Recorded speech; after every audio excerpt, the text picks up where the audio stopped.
したら落ちてくガラスの迷路ひび割れた声まだ消えないまま藤た記憶誰かの夢にすり替わる名前さえ今奪われてく聞こえるか胸の奥できしむ鎖の叫び逃げないで選ぶんだ自分だけの芯を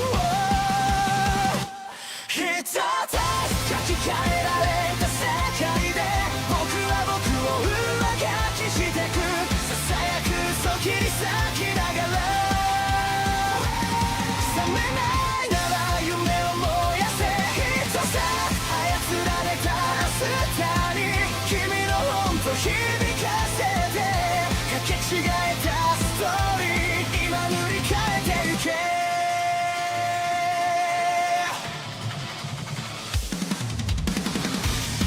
黒いタイピン運命に鼓動が刺さる笑うシステム感情を食らう震えた指でログアウト先を探してるでも君の手が確かにここにある忘れるな偽物でも選ぶ痛みはリアル奪えない願いだけが最後のパスワード一つ書き換えられた世界で僕は僕を上書きしてくささやく嘘切り裂きながら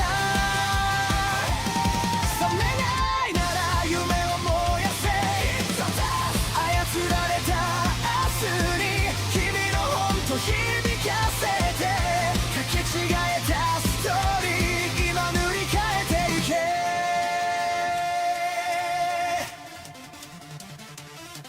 必殺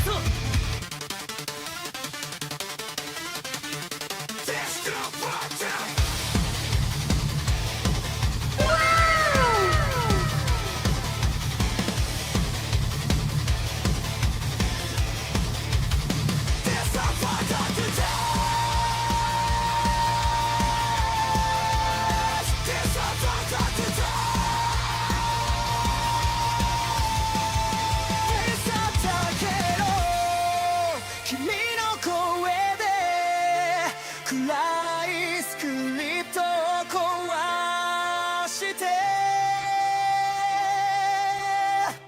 一つ書き換えられた世界で僕は僕を更新してく挟むく影抱きしめながら傷ついても夢を離すな一つ操られた未来君と一緒に飛び越えて交差してくストーリー今始まりに帰ろう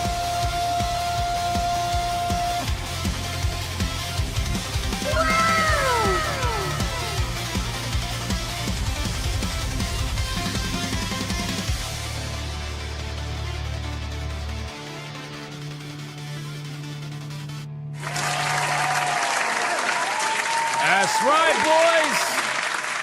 Shout out to everybody. Welcome to another episode of Hypnocast. We are live. We are live. We are live. We are live. We're going to dive down the rabbit hole that is known as the internet. But before we do any of that, boys, you got to bring it in close. Come on. We got to hug it out. Listen, man, there's some people that are really angry. There's some people that are really angry, man. I got hate comments about my TTS system. They don't like it. I got hate comments about my AI slop. They don't like it. I got hate comments about hate comments about hate comments. They don't like it.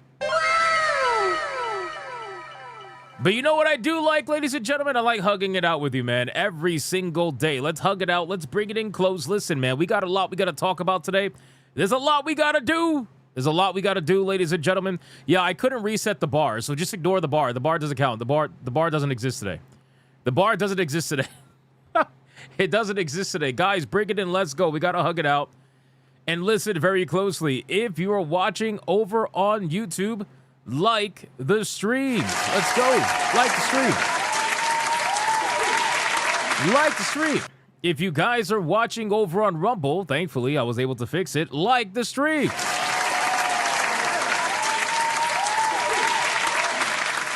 And if you are watching anywhere else right now, well, you're probably one of those lurkers that never supports the stream, but constantly wants to complain anytime something new gets introduced that people enjoy and want to keep using. Yeah. You are gay! That's right. That's right. Like the stream, boys. Hug it out. Guys, can I get a mic check, please? Mic check. Titty check. Balls check. What are we checking? What are we checking today? Man, we got a lot going on, man. Holy shit. You know, it's crazy how much is actually going on. Considering that I initially thought it was going to be a bit of a slow day today, but no, it's not. It never is. It almost never is, boy. It's fucking insane. It's insane, ladies and gentlemen, what's going on. But what else we got, man? Let me look at the chat. Let me look at the chat. We got a spit check. Why are we checking spits? Why are we checking spits? That's weird. We got back off kicking the nuts check. What the fuck? We got who's complaining or who's lurking check. Lots of people. And by lots of people, it's like 3. But, you know, it is what it is. Today's the day check. Yes, it is. We're about to talk about that in 2 seconds. In 2 seconds. Guys, TTS is paused for right now while I do the checks. And then I'm going to enable the TTS afterwards. What else we checking? Bought an FNP90 today? Holy shit, look at you, man. Look at you. Is it Monday yet? No, and it never will be. Stranger Than Heaven song is a banger check? Yeah, we're going to check that game out today. I can't wait. Check the clock check. Hypnotic, you should do what Stone Cold always says. What? True. Atreus rage quit check? He did, even though he denies it. He denies it. Rick Astley check? Yes, he's in the background. He's dancing for us, as you can see. We got a Wings check. We got a Love the TTS check. We got a I Lurk All the Time check. Playing Frisbee with my cat using Tales of Zestiria disc. The fuck? Why are you doing that? Why are you playing Frisbee with your cat with a Tales of Zestiria disc? What's wrong with you? The fuck? Why would you do that? Why would you do that? Got my Steam controller in the mail today. Damn, really? Shit, it hasn't even been shipped for me, bro. What the fuck are you guys doing that allows you to get your shit so quickly? Mine hasn't even shipped. Fuck. Did you get an email about it shipping or like, because I don't see an email. I don't see an email.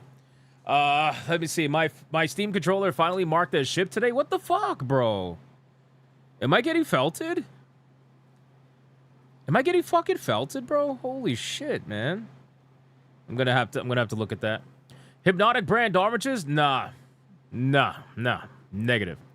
Negative, sir. Negative. Old Man Cad says we are white, shipping it faster.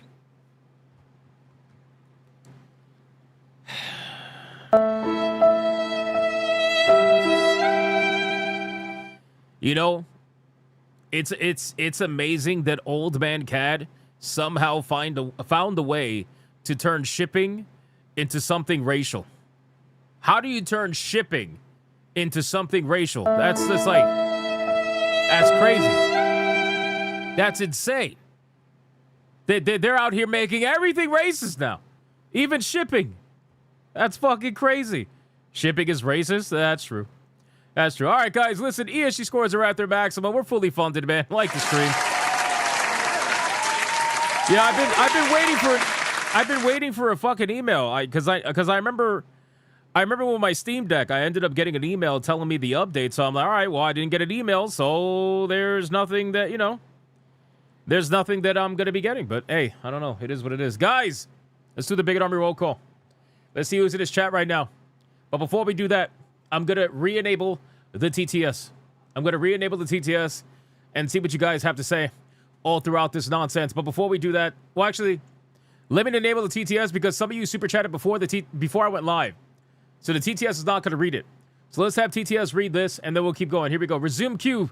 Let the felting begin. Hashtag Vibrain, the brown eye of Sauron aka What? Anita Sarkeesian has returned again to play Just Again. She Time never to left. raise the flags and push her out till she gets the hint this time. Her and the devs.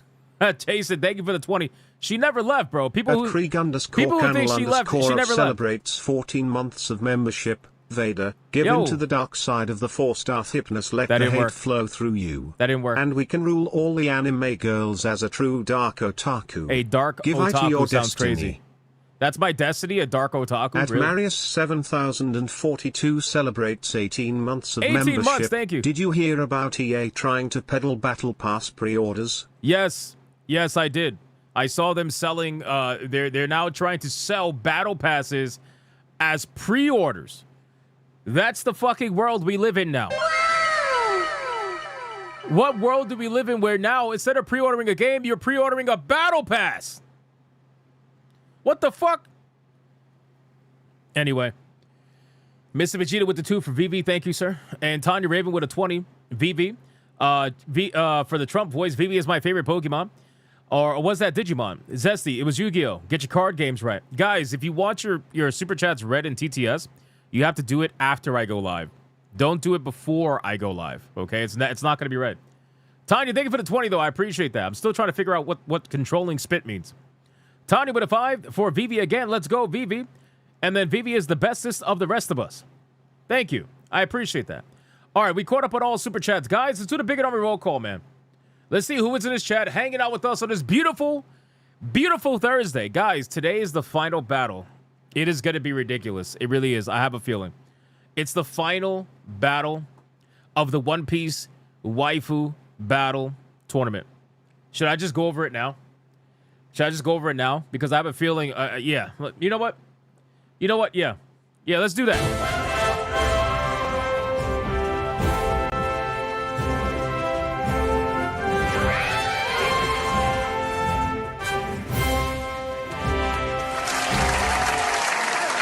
All right. Guys, the final showdown is here, boys. It's Raiju Vinsmoke versus Nefertari Bibi. Holy shit.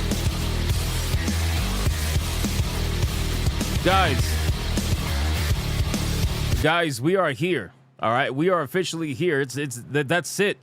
Today is do or die, ladies and gentlemen. Today is do or die.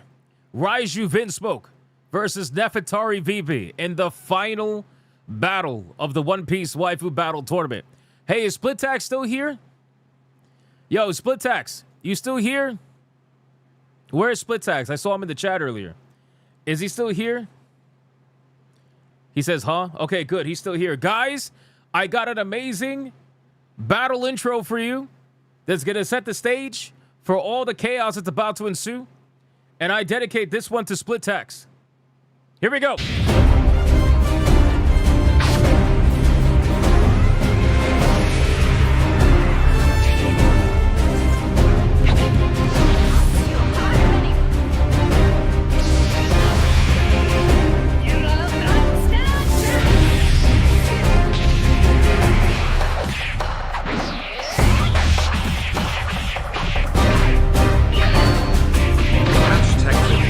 Today's the day. Ladies and gentlemen, pick your rifle and let's go. You know which wife I vote for.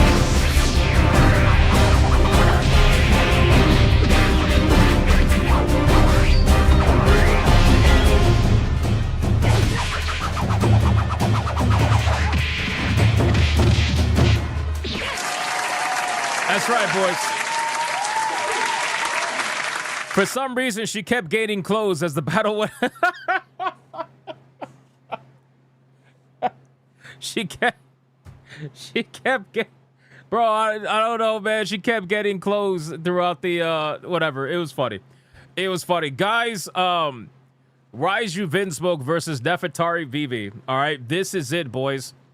This is it. This is the final fucking battle before our next tournament takes place. This is it. So if you guys are going to vote for any of these waifus to decide who becomes 2026's Ultimate One Piece Waifu Champion, make sure to utilize hashtag either name in your super chat at the beginning of the super chat in order for it to count. Vivi. Like Marius just did for the 5. Thank you, sir. Make sure that you guys do that So, because all throughout the stream, mods are going to be watching and they're going to be counting because, yesterday was insane. Just in case you guys were aware, it's official. Yesterday was indeed the #1 waifu battle ever on record. All right? #1 waifu battle ever on record. It was close. It was close, but that's what it was. It was the #1 waifu battle ever on record. Insanity, ladies and gentlemen. So today we're going to finalize it, and we're going to make sure that we pick a winner. I have victory speeches. Well, not victory speeches, but I have victory clips for either waifu, depending on who wins. So we'll see how this goes, and then we will go from there. We'll keep track of it all throughout the stream, guys. Mr. Melancholy, thank you for the 5. I appreciate that, brother. I appreciate that. Shout out to you, my man. Thank you, sir. Thank you. Black Tailgate, thank you for the 5. Vivi. Please, K. Hi, please. Bro, did you pretend to be Hassan right now and fucking buzz your dog? Oh, my God, man. Yo, you guys are becoming way too clever with this. You guys are becoming way too clever with this. You need to stop. You need to stop. All right, let's do Big and Army roll call, man. Who's in the chat right now hanging out with us on this beautiful Thursday, man? Who's here? We got Mr. Melancholy. What's going on, dude? Sleeping Nova. Gamers Republic. Secret Final Boss. Val and Shields. What's going on, dude? Monkey Man 04. Matthew Fritz. What's going on, Matthew Fritz? How you doing, man? We got Matthew Mafu says, Hero Priest. We got the Fourth Wall Guy. We got Colonel Ruv. We got Black Tailgate. Yamato 85. Marius. Joel Jimenez. A Kickin' Danitz. We got 2 Cool Curry. We got Inferno Hell Knight. We got Taffy. We got Olden Fox. We got Old Man Cad. We got Fractal Mage. We got, let me see, Jackson Cabrera. What's going on, man? He says, I'm happy that I'll still be able to get a controller next restock. Yes, sir. Yes, sir. We're going to talk about that today. But yes, in case anybody missed it, there is officially restocks that are coming for the Steam controllers. So, and this time they're doing reservations, which is exactly how I told you guys they did it with the Steam Deck. I don't know why they didn't do it this time with the controller. I don't understand. It was the most stupid fucking thing. Like, Steam, like, how are you this stupid by now? But in any case, they're doing reservations now for the next round of controllers, which is what they did last time with the Steam Deck. So that's what they got to do. Dikachu says, that Comic Sans? What's wrong with Comic Hashtag Vivi, Sans? the winner should challenge the waifu champion for the title this Friday. Wouldn't that be insane, K-Styles? That would be so funny. That's actually not a bad idea, K-Styles. I might have to think about that. I'll think about that, my man. All right, let's see who else is here. We got Phil Espa. We got Kratos Snape. We got who else? Let me scroll down. Fighter 4. What's going on, dude? John D. We got Lord Bowser. King Demon Wing, the legend, still going, by the way. I don't know how he's still going. How the fuck is King Demon Wing still going? I don't understand. The guy's insane in all the best ways. We got Dragatello. We got Mr. Cougar 9. Andrew Stewart. What's going on, dude? We got Timothy. What's going on, Timothy? Backbone WRX. We got, let me scroll down. Full Metal 921. We got Joker Jades with all the Ks. We got Jason Alator. We got Split Tax. We got Gamers Republic. We got Limitless Andre. We got, who else is here? Let me scroll down. Barrel Tit Tour? I'm going to call you Barrel Tit. I feel like that's a cool name. Panthera. Shout out to Panther. Appreciate you, man. What's going on? We got Dade 404. We got Dikachu. We got Silver Bullet Lycan. What's going on, dude? He says, I ain't gay. I don't watch One Piece. You got to love it, boys. You got to love it. You got BioT Wolf 19. What's going on, BioT Wolf? How you doing, brother? We got Ray Ray the Gray Beard. We got Master Zulu. What's going on? We got Azrai. We got Zombie Hunter. Who else is here? Let me see. Let me scroll down. I'm trying to scroll down, catch some new names, man. We got Bookum Dano. I don't know. Did I say that right? Bookum Dano? Yeah, I think I said that right. Bookum Dano. We got MLW 2053. Hashtag What's Vivi. going on, dude? What? After many years, the Straw Hats have finally found the One Piece. Nami looks good in it. You think so? Thank you, BioT with the 5. I appreciate that. I appreciate that. I appreciate the joke, my man. Thank you, sir. This fucking guy. Oh my God. All right, 4 more people. Let's go. Who's here? We got Wee Jones. What's going on, Wee Jones? You're showing your age with Comic Sans. I'm here for. What's wrong with Comic Sans? You guys are making me feel self-conscious. I just like the way it looks. What the fuck? Why can't I have Comic Sans? Why can't I have Comic Sans, man? Breaking my heart, man. Breaking my heart. Who else? Last but not least, Romanizer 24, Striker X31. Jay Sims. What's going on, Jay Sims? And let me see. Great Ape over on Rumble. Gray Soul over on Rumble. Zelosi over on Rumble. Crash Collins over on Rumble. Dositsu on Rumble. Michelle Carajo over on Rumble. And let me see who else is on Rumble, man.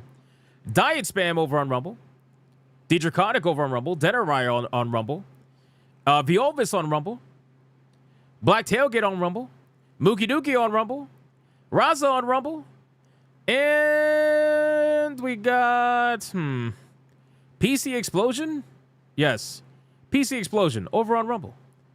All right, guys, I called out as many people as I possibly could. Let's sacrifice your fellow Bigot Army member because they're already throwing bangers over on Rumble, brother. They're already throwing bangers, man. I just saw a 50 mega banger for Raiju. Holy shit. Guys, let's sacrifice your fellow Bigot Army member, man. Let's go. Let's go. Who is going to get the Thursday money shot, ladies and gentlemen? The final call out. Who is it going to be? Are you calling me Comic Sans Nautic? Brother, that's insane. That's insane. Did you really take those headshots personal, Splitax? Jesus Christ, my man. Holy shit. This guy is trying to felt me all day. He's like, AI Slopnotic, Comic Sans Slopnotic. Bro, what's next? What's next, brother? What the fuck is next? It's insane, man. All right, let's see. Who do we got, man? We got Colonel Rub. The Emperor protects the booty hole. No heresy allowed. Reprint and be married to an Asian girl. What are you, old man cat? Send it back down by 5. Which goes to Hanny, Monkey Man, Fractal Mage, Colonel Rub. Yo, Split Tax is number 5, bro. What's the chances? What is the chances? Holy shit. Yo, Split Tax. No. No. What are the chances of that? Damn, man. This guy's taking headshots in Counter-Strike non-fucking stop. And now he's getting a headshot in Hypnocast on a Thursday? Congratulations, Split Tax. You are the recipients of the money shot today.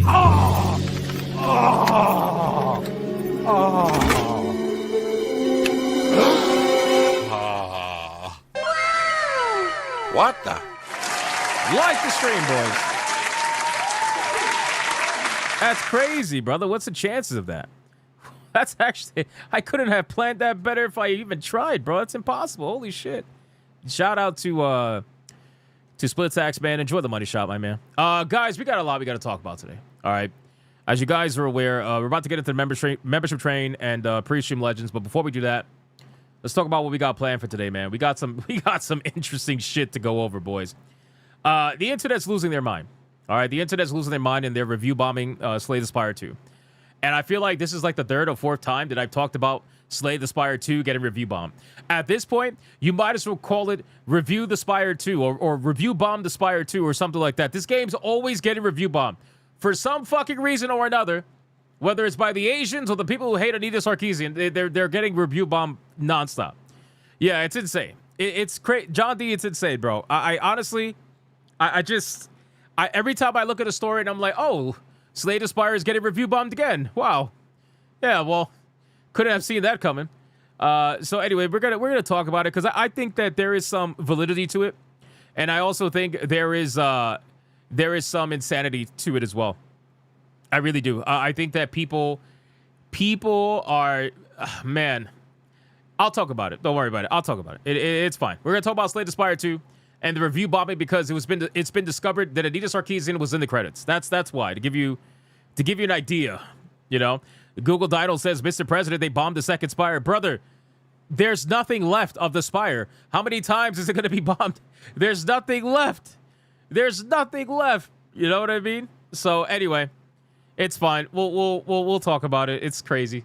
We're also going to talk about NTE.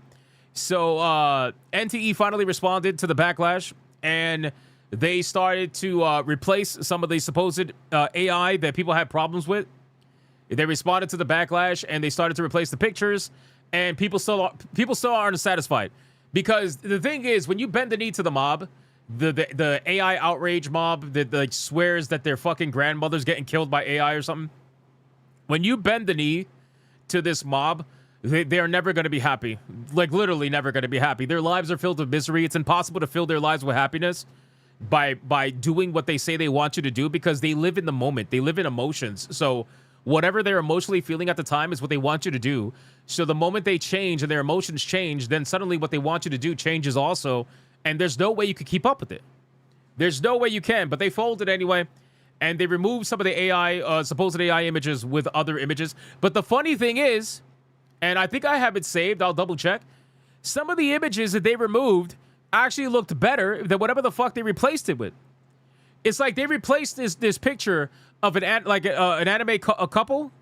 They replaced a nice picture of a couple looking at the sky that I thought looked good, and they replaced it with a fucking soda can, my guy. They replaced it with a soda can. Bro, like, how are you happier with that?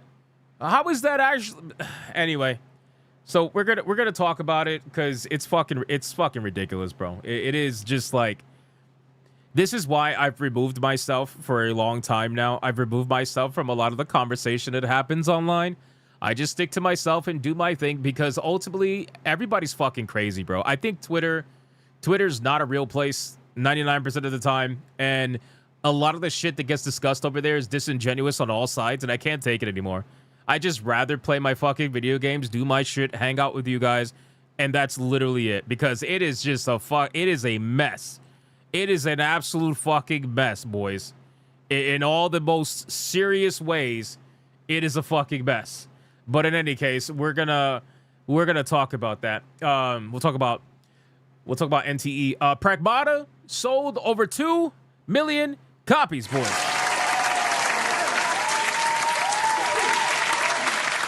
We're going to touch on the Pragmata story about them celebrating 2 million copies. The director came out, made a statement. I think they released a video about that. We're going to talk about that as well. Congratulations to Capcom on a brand new IP success. Not bad. 2 million copies, not bad, especially for a brand new IP. Got to give credit what credit's due. We're also going to talk about Stranger Than Heaven. Guys, we have the gameplay story breakdown they released a couple of hours ago of Stranger Than Heaven. It's like 4 or 5 minutes long. And we also have gameplay that we could take a look at as well. Stranger Than Heaven is a video game that I've been very interested in. I remember seeing it at one of the game shows, and I want to check it out. So I'm going to look at the trailer today and react to that. And today I got a special treat for you guys. I'm not just talking about the waifu battle, by the way. I got a special treat for you guys. You guys ready for this? And I'm not talking about King Dimmy Wings' $200 Red Boy Giga Banger over on Rumble. Not talking about that. Guys, this shit is heating up, man. This shit is heating up, man. $200. Holy fuck. We're going to get into that. Guys, I got a special treat for you today. Today, we are going to be going over IGN's review of the video game called Mixtape. Ladies and gentlemen, IGN has handed out one of their coveted, very rare, and legendary 10 out of 10 mega banger scores. That's right, boys. That's right. That's right. And anytime IGN is so bricked for a video game that is a 10 out of 10 in their eyes, guys, we gotta see what the hype is. We gotta see what the hype is, man. I gotta see what's going on and why they're so bricked. They're fucking bricked. They can't even control themselves. They're like, damn, 10 out of 10? Bro, not even Dragon Age the Veilguard got a 10 out of 10. That shit got a 9 out of 10, bro. It got a 9 out of 10. So you already know a 10 out of 10? Bro, we're going to find content gold. Content gold is going to be found here. So I cannot wait. We're going to look at that and see. Yeah, this guy, it has to be good. It has to be good. So we're going to get to that. We might even do that first because I got to see what is so good about this game. I have to. I'm sorry. I have to do it. But anyway, guys, we're going to do, and I got other topics too. Also, FYI, 2 things. Number 1, if you missed the Counter-Strike stream yesterday, well, I only really got one thing to say to you. Iron Mouse is full of Sorry. shit seeing shiz of What? tuber and supposed gamer. There is no way she didn't know or at least expect AI from a modern video game. Bro, do you know how many... oh, my God. Katie Astronaut. First off, thank you for the 10. Number 2, I got comments, not by many people, but I got comments from some people. Bro, you guys need to check your friends, okay? If you have a friend that watches a male VTuber with a female voice changer or a female VTuber or whatever the case would be, if you guys have friends that watch female VTubers or alleged female VTubers, you need to check them and make sure that they're okay. You have to check them and make sure that they still understand what reality is and what life is. Because, brother, when I talked about Iron Mouse yesterday, I got so many fucking comments. I got so many comments from people attacking me as if she was their girlfriend. I'm not even fucking like, I'm not even lying, bro. I'm like, dude, people were honestly, some people were really thinking that I was attacking Iron Mouse. And I'm like, brother, what are you talking about? What are you talking about? I defended, like, they're like, oh, you didn't defend her in the what do you call it? In the segment yesterday. I'm like, did you watch the whole segment? I literally defended her multiple times. I said that she did not probably realize what was actually going on, but the fault is with her agency, her sponsorship agency. Bro, dude, I swear to God, it is literally as if I was attacking their girl. It's crazy, bro. It's crazy. It's like, brother, all I was doing was criticizing the whole situation. You need to relax with the parasocial nonsense. But people were losing their mind. I honestly couldn't believe it. But then again, I thought about it, and I'm like, you know what? It kind of makes sense. You know? It kind of makes sense. So in any case, yeah, so if you have any friends that watch female VTubers, just check in on them every once in a while. Because holy shit, that's insane. I couldn't believe it. I could not believe it. It's like, bro, I'm not attacking her. Did you watch the whole fucking segment? At least watch the whole segment. That shows me that they went completely emotional with it, like right from the beginning. They saw me begin the segment with her on the screen and criticizing the situation, and they were like, "Oh my God, he's attacking Iron Mouse? No, no, this will not happen. No, not on my watch. I'm gonna go to his comment section right now, right now." Holy shit, bro. And then they were like, "Here, have this dislike, brother." Brother, really? Really? You gonna threaten me with a good time? You're gonna be like, "Here, have this dislike." Are you serious? Oh no. Oh no, not a dislike. Oh fuck. Not a dislike, man. How am I gonna recover from this? No. No. Not a dislike. Fuck. Shit, usually I get 5 of those all from the same person using multiple accounts. Now I'm gonna get 2 from 2 people? No. You know what I'm saying? Anyway, yeah, so I can clearly see the connection that female VTubers have. And I gotta be honest with you, I'm thinking about transitioning, boys. I can make it happen. Okay, you don't understand. I can do it too. Alright? All it takes is for me to just use a voice changer and then use a female avatar. And then I can also do the whole uwu nonsense as well.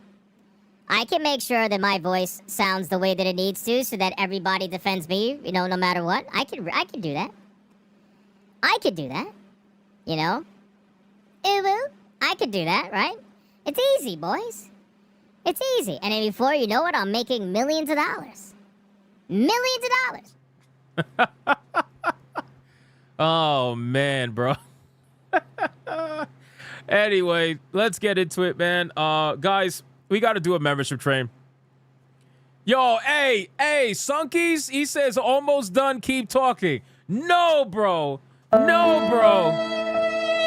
No. Stop it. You stop jerking it right now. Stop. That's gay, bro. Gay. Hypnotic. Gay. That's crazy, man. Mr. Hardcore Mode says, I can't believe this is the guy that headshot me. Brother, I was number one 98% of the rounds. That's Gap_Steve celebrates 38 months of membership. If you're going female VTuber, you need better boobs. Bro, if I go female VTuber, I'm giving her massive fucking tits, bro. Massive tits. We're talking like gigantic. At Spire Boy 99 celebrates 6 months of membership. 6 months. Femboynotic. Femboynotic is crazy. Crazy. You were number 2 90% of the rounds. That's not true at all. That's not true. What were you playing the same games, Split Tax? You could literally go to my live stream and count all the streams where I was number 1. What do you all the rounds, sorry. Where I was number one. Aside from gun game. Gun game I get felted in because I can't focus. I openly admit I suck at gun game. I can't do gun game, bro. I get felted. I get absolutely felted. Guys, let's get into the membership train. We got to do membership train, and then we got to get into the content. We got a lot we got to go over today. Are you guys ready for this? You guys ready for this? Are you ready? Are we ready? Split Tax is coping because he got felted in Counter-Strike. Battle. I know. Me too, Black Tailgate. I can't believe it, brother. Thought you were going to use a voice changer. What? I hear the difference. First time I agree with the corpse here. Wow. Coffee. Thank you, Trey. I appreciate the 5. You bastard. A Kickin' Donuts is already starting us off. All right, we got to go. We got to go. A Kickin' Donuts starting us off. Let's go. Let's go. Let's go. Let's go. Let's go. Let's go. All aboard the membership train. Lights up, first spark, first flame, name after name, rushing down the frame. Shout out to a Kickin' Donuts with the membership. King Demon Wing with 10 membership. Deidre Connick with a membership on Rumble. Biomas with a membership on Rumble. Dana Ryer with a membership over on Rumble. Black Tailgate with a membership on YouTube. Dragon with a membership. Matthew Fritz, 20 membership. Zebra Stitch becomes a member. Marius with a membership over on YouTube. Demon Carol with a membership on YouTube. King Demon Wing with 5 memberships over on Rumble.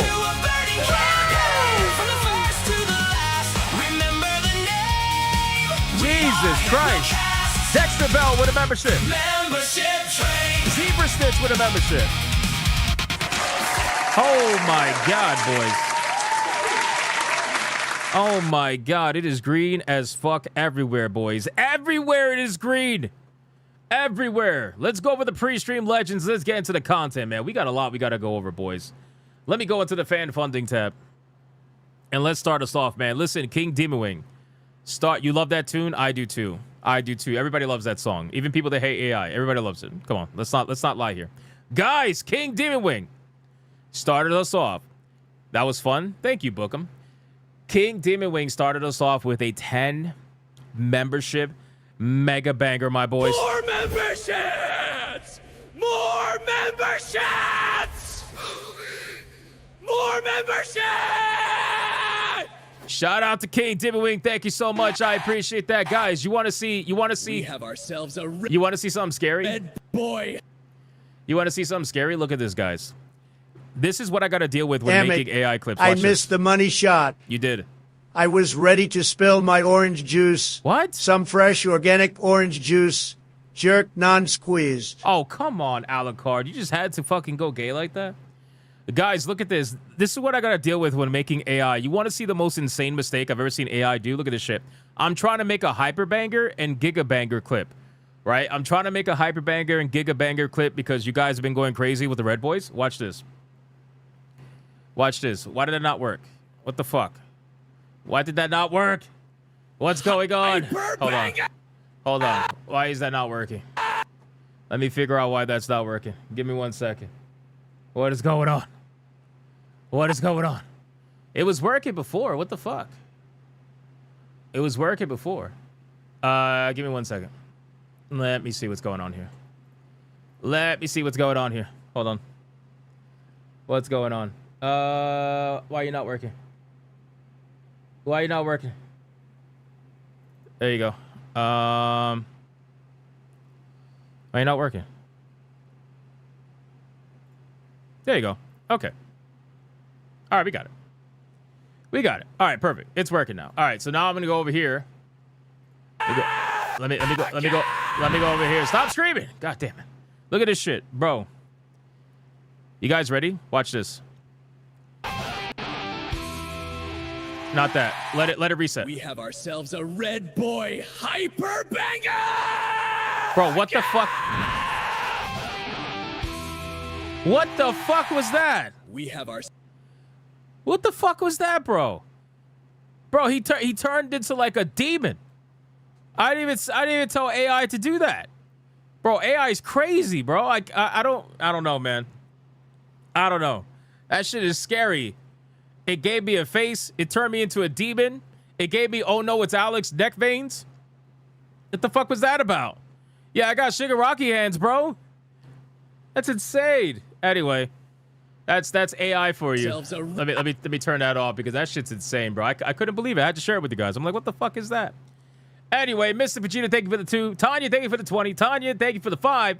Bear Steak became a member on his own. Was that Hillary Clinton screaming? That's actually possible, Alucard, considering she's like, you know, a demon. Bear Steak, thank you for becoming a member. Appreciate it. Jason Alto with the 20, thank you. Colonel Rub, 14 months, thank you. Marius, 18 months, thank you. And Mr. Melancholy with the 5, thank you. Marius with the 5, thank you. Black Tailgate with the 5, thank you. K-Styles with the 5, thank you. Biotiwol with the 5, thank you. Katie Astronaut with the 10. Thank you so much. Kicking Donuts with the 2. Call me Chippy Nautic, by the way. That's insane. At the King That's Joker insane. 85 celebrates 7 months of membership. It's crazy. 7 months. Rock on gesture emoji. Rock on gesture emoji. Rock on gesture emoji. That's how they pronounce that? That's crazy. King Joker, thank you for 7 months, brother. That's a long time. I appreciate that, man. Shout out to King Joker. Kicking Donuts, thank you for the 2. Chippy Nautic is crazy, though. That's crazy. It's because of the voice changer I use. T-Jap, 38 months. That's an extremely long fucking time. That man deserves an absolute cheer.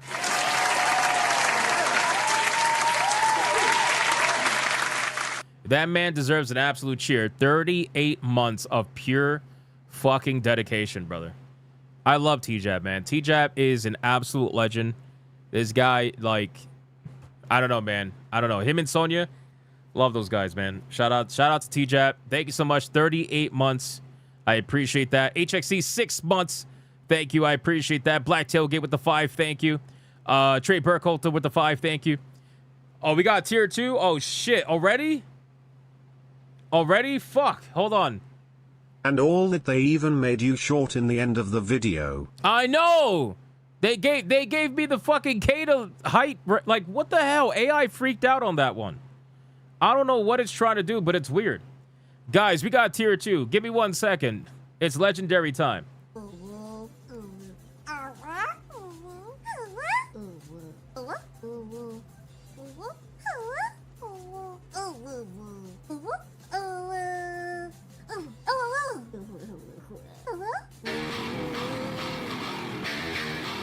Here we go.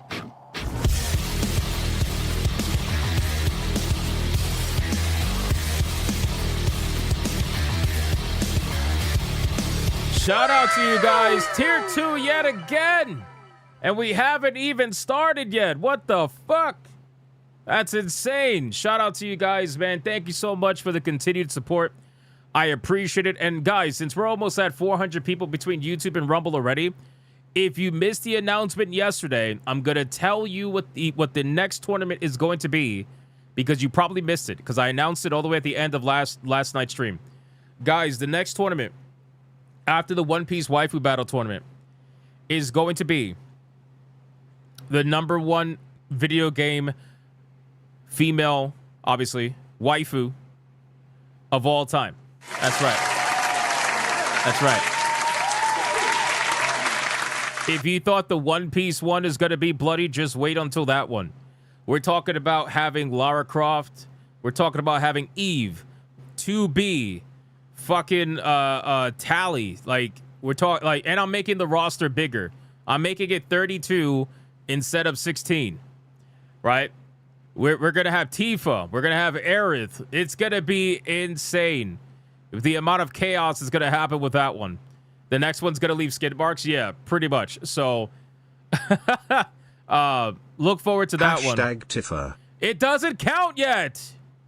It doesn't count yet. We're not even doing that yet. Jesus. Thank you for the 2 kicking donuts. So look forward to that one.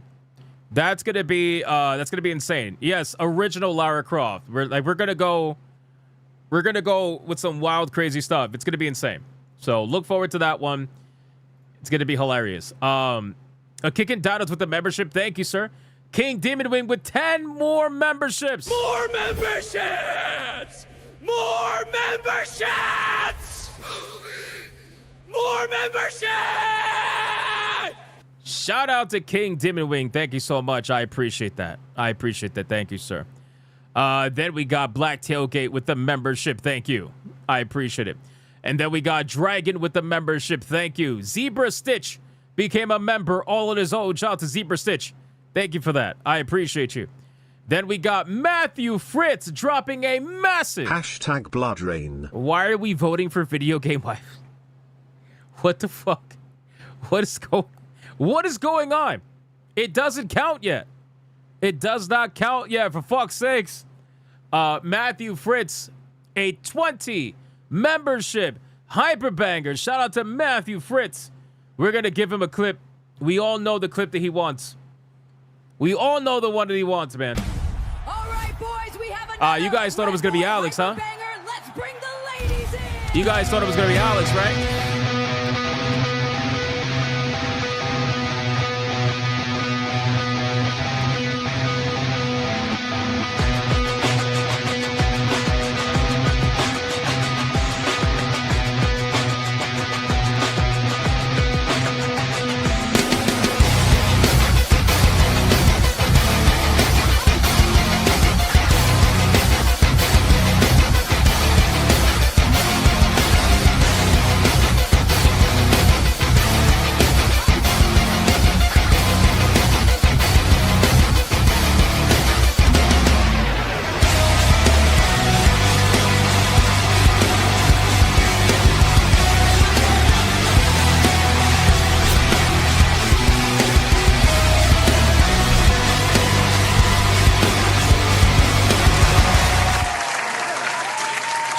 To Matthew Fritz. Thank you, brother. I appreciate that, Matthew. Holy shit. That is insane. 20 memberships. What a legend. Akuma with the membership, following it up. Thank you, sir. Marius with the membership. Thank you. Demon Carol with the membership. Thank you. Dexter Bell.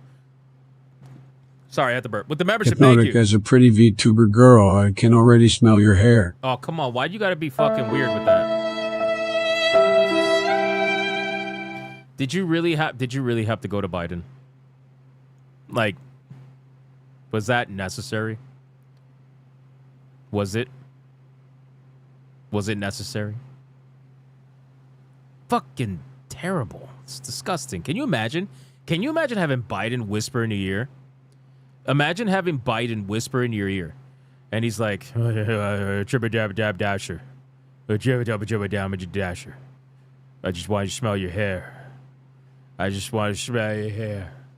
It's fucking terrible, bro. Who wants that? Don't let him smell you? Yeah, I'm not going to let him smell me. Demon Carol, thank you for the membership. Dexter Bell, thank you for the membership. Zebra Stitch gifted a membership as well. Thank you. Alucard with the 5. Thank you. And the 2 as well. Thank you. King Joker, 7 months. Thank you, my man. I appreciate that. Adair Sultan with the 5. Thank you. Kicking Down with a 2. Thank you. Pre-ordering his fucking votes. Look at this guy. With another 2, thank you. And then Trey Burkhalter with the 5. Harry Jade Net America sniff yummy. So you know, I'm not even gonna say anything. I'm not even gonna say anything because he's a fucking troll, man. Trey Burkhalter is a goddamn troll, bro. I swear. All right, we're going over to Rumble, man. Rumble, what do we got? Rumble, what do we got going on over here? What do we got going on over here, man? Oh, snap. Look at this. Look at this. Great Ape with a $50 mega bank. Holy shit. And he voted for Raiju Vinsmoke. He says, yeah, I know. Was here yesterday, still rocking out, and fuck Rumble for limiting my account, bastards. Did they limit your account? Why? Hypnotic Why is did they do looking very tasty in those cat ears. Bruh.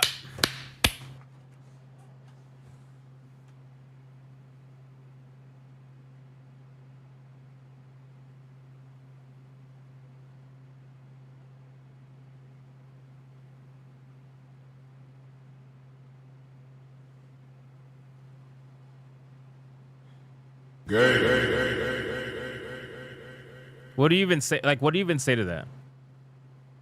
What do you even say to that? Like, did you... Like, what do you even... This...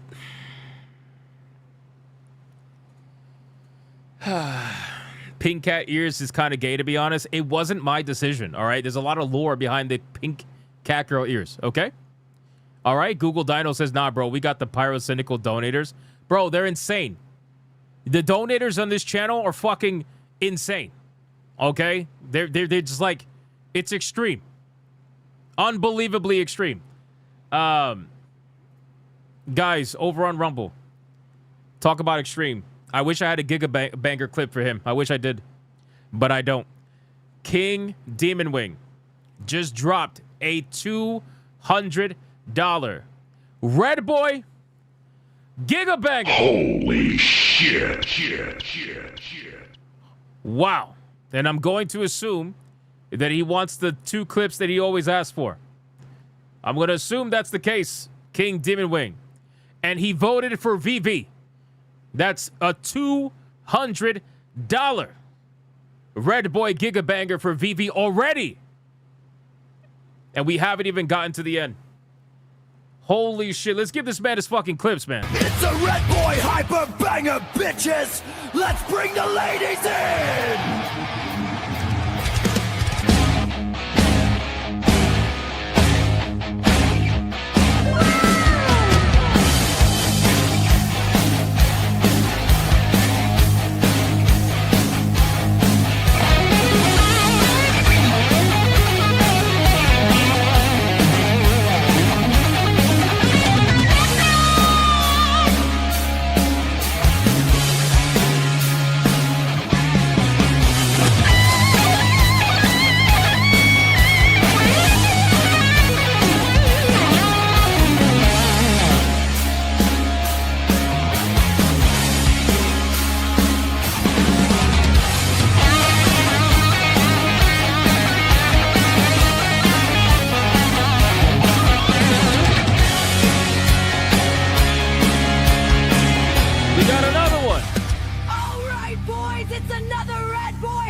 What a boss, man. Shout out to King Demon Wing starting us off crazy over there on Rumble.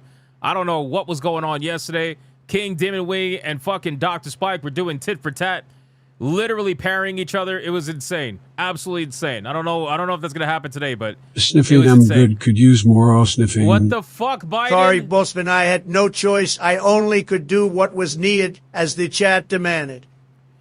The chat did not demand for Biden to be sniffing people. Hashtag That didn't happen, Vinsmoke. Colonel Ruff. I am Dagothur, the Lord and Master of the Sixth House. The tribe unmourned, give us the smokes. Dagoth always sounds like a disappointed dad. Thank you, Hashtag Dragon. Rage Vinsmoke. Sniff, sorry, curiosity killed the cat. Yeah, no, Sniff. Stop smelling the chat. It's weird. It's weird. HXC, thank you for the 10. It's weird. Holy fuck. This is insane, bro. What's going on? Hyder, yo, hypnotic, let me see them feet right quick. Yo, I really should make a Kata clip, but I don't know how to do custom AI voices. I gotta ask Alex about that. I would totally make a Kata voice so that people can make feet jokes all day. I think that'll be funny. I think it'll be funny. Deidre Connick with a membership on Rumble. Viovis with a membership on Rumble. Denerai with the membership on Rumble. Thank you, guys. I appreciate that. And then King Demon dropped 5 memberships over on Rumble as well. More memberships! More memberships! More memberships! Shout out to King Dimmy with the 5 memberships over on Rumble, man. He's still going. It's insane. Deadeye's Lock with $1 GE, Mr. Owl. How many failed attempts does it take to reach a successful stream on Rumble using OBS? 1, 2, 3, 4, and 5.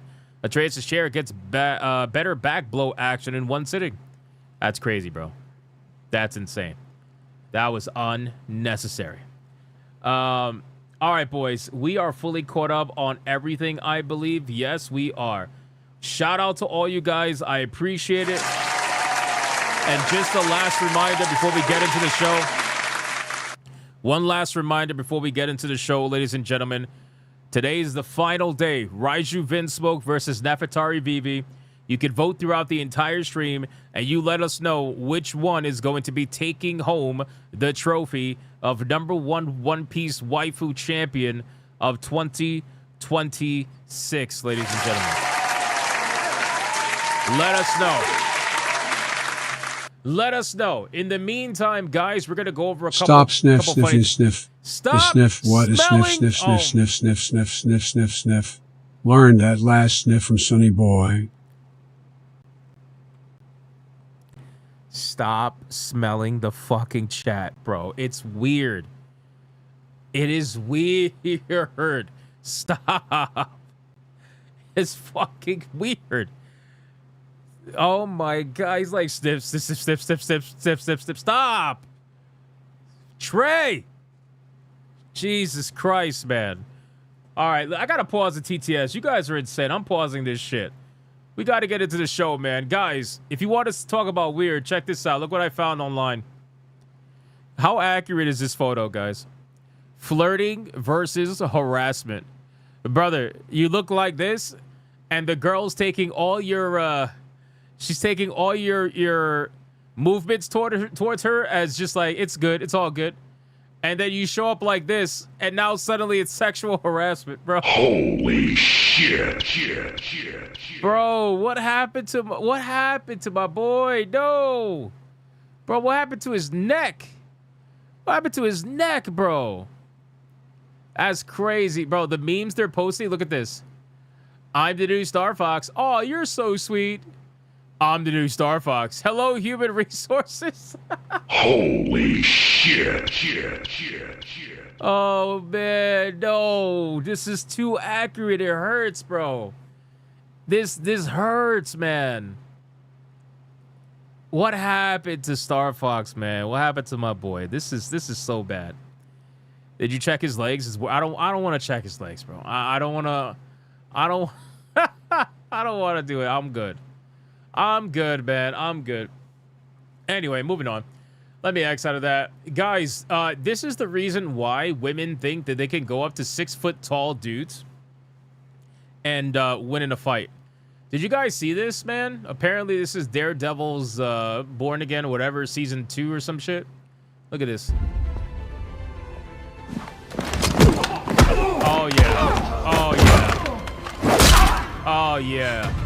Yeah. That's fucking badass, boys. That is fucking badass, boys. You know what's more badass, guys? That looks awfully familiar, right? Kyle was nice enough to post this compilation of his, and it reminded me so much of this. It's the first thing I thought of. It's the thing that everybody thinks of, when they see this kind of shit in Hollywood, if you're a gamer, you're immediately going to think of the Mary Jane missions in Spider-Man 2. I just want to also reiterate, because I have Spider-Man 1 perfected on Steam. I have Spider-Man Miles Morales perfected on Steam too. Spider-Man 1 was a lot of fun to get perfect achievements for. Spider-Man Miles Morales was basically a glorified DLC, so it really wasn't that bad. But, bro, I already beat Spider-Man 2. I am struggling to get through the achievements on that game. It is so, like, the side missions and everything a lot of them are so fucking boring. It's so boring. And they decide to double down on those extra missions. I didn't even like the Mary Jane missions in the first game. And they're like, yeah, we're going to double down and do double the amount of missions. And then we're going to add other side missions for characters that nobody fucking cares about. Like his girlfriend, the deaf girl, whatever. It's so annoying, bro. It's really, anyway. This is Kyle playing. It's not me. He missed. Amazing. That's right! I'm Mary Jane! I'm Mary Jane! The incredible Mary Jane! Get fucked! You know who I am! Unstoppable! I'm unstoppable Mary Jane! God damn! Can you do that, Spider-Man? But that's not all that makes a woman! So said California! It was nothing for me! Spider-Man has all this trouble. They should get me a fucking suit. Oh my god! I'm menstruating! But I'm gonna stop. I'm gonna have a surgery so that I don't do that, so I can join my trip. You know what's crazy? So early on in this game, they actually tried to explain why Mary Jane is suddenly going to become this super soldier, and they essentially explained it as she received training from that organization. I forgot what it was called in Spider-Man. Forgive me. The organization that you end up meeting in the first game. They train her, and they also give her her own weapon. And that's how she's able to do all these things now, essentially. And it's like, brother, really? She was a shield, a sable, whatever. Yeah, whatever the fuck. Yeah, whatever. Shield. Whatever the fucking name of the organization is. In Spider-Man 1. I forgot what it might be Shield. It might be Shield. Anyway, the point is she ends up getting this training. And it's like, brother, really? And what? How much time is it between Spider-Man 1 and Spider-Man 2? A couple years? Not even? And she becomes a super soldier. And then the thing is, like, from a gameplay perspective, it's so gay because she can one-shot everybody. She can one-shot everybody. And then not only that, the gun, when you upgrade the gun later on, you could then shoot people with it and knock them out. And you're over here with Spider-Man having to upgrade your physical damage in order to be able to kill people in like a couple of hits. Otherwise, it takes like 6 or 7 combos to knock them down. And she's over here like, boop, boop, boop, boop. Bro, it's insane. Friends, brothers who do not have the ability to menstruate. Ah! Fucking literal androgynous plank. This is what is allowed for women these days. That's crazy. 2 years, right? Yeah, that's what I thought. It was a couple of years between games. But still, it was just, it's crazy, bro. Drinking some water. This video was hilarious. Shout out to Kyle. I just thought it was funny, man. So, yeah, anyway. Let me X that out. Guys, I'm just going through fast videos. Check this out. We got a limited edition Expedition 33 Gustav arm. If you guys wanted to ever own an arm of your favorite character, you now can own an arm of your favorite character. I know that may sound weird, but hear me out. Hear me out.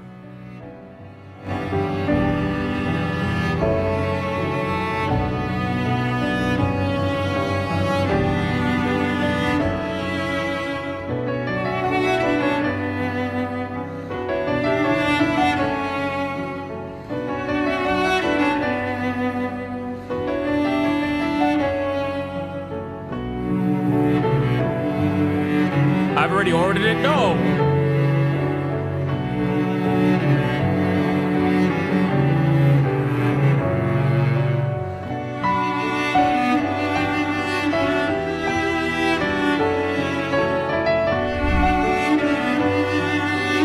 Now available at Pure Arts. You can order an arm on a rock for Expedition 33.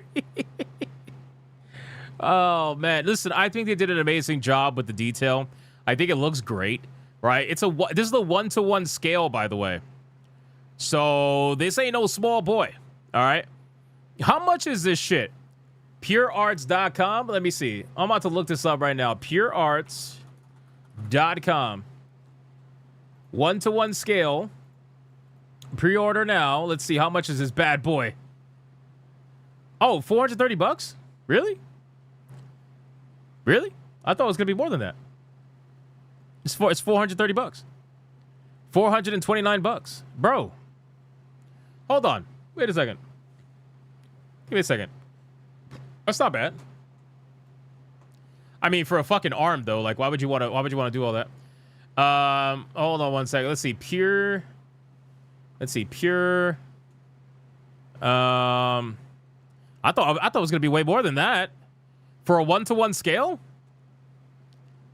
$429. Premium collectible release, Claire Expedition 33 limited edition Arma Gustav life-size replica.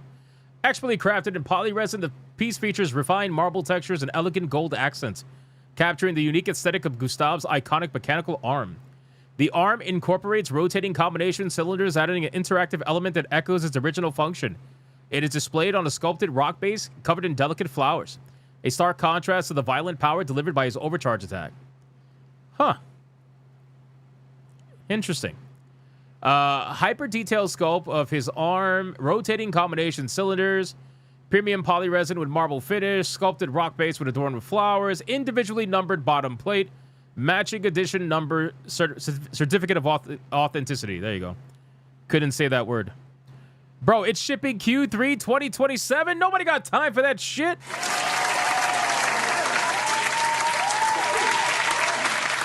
Timebound Howler says Hypno arm replacement fun when? No, I'm good. I'm good. Honestly, like I do like the game a lot, and I just think it's fucking weird though. Like having the arm. I feel like if they made like a statue of like Gustav or something that was cool, like in a dynamic pose or something like that, like I'd pay for that. I would probably pay for that. I'm not gonna pay for a fucking arm though. An arm on top of a rock? That just looks weird. It looks weird. Like why would I want to do that? I mean, I know there's some people that'll be, you know, that'll do it. I'm just saying, for me personally, I don't know. You need a new arm and shoulder. It's not gonna last much longer. Oh no. Oh no. Oh my God, Akuma. This mother, bro. Akuma said he can join the bigot arm. E.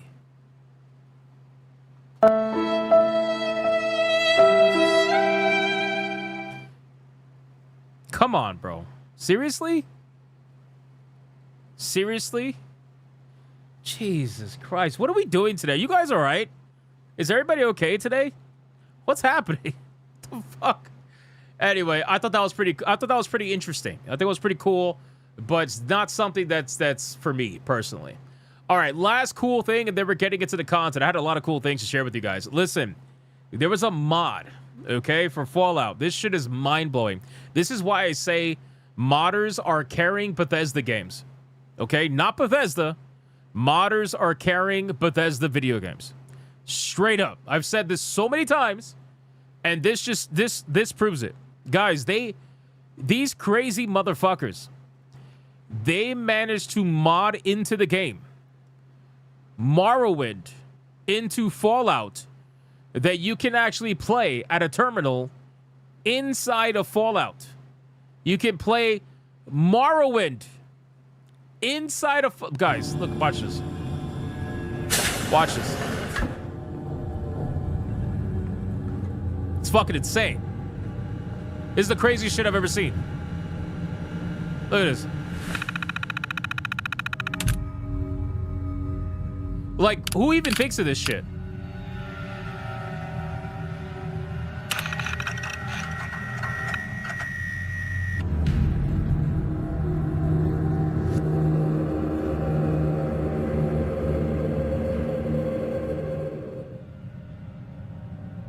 Bro, look at this.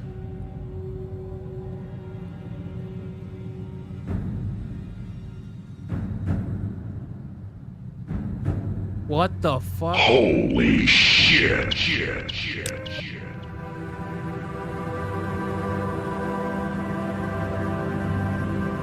And it still has the green filter over it, which makes it that much crazier.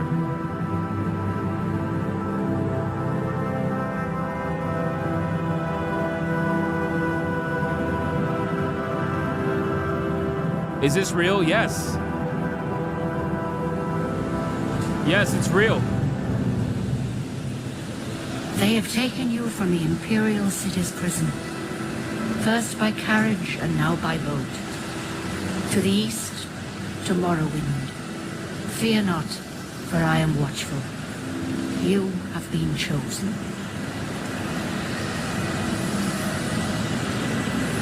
Like, but this can't be legal, right? There's no way this could be legal. Like, how can you, unless the mod only works if you have Morrowind in your library or something. I don't know. But you can't put a whole nother game into another game. I feel like that's not allowed, right?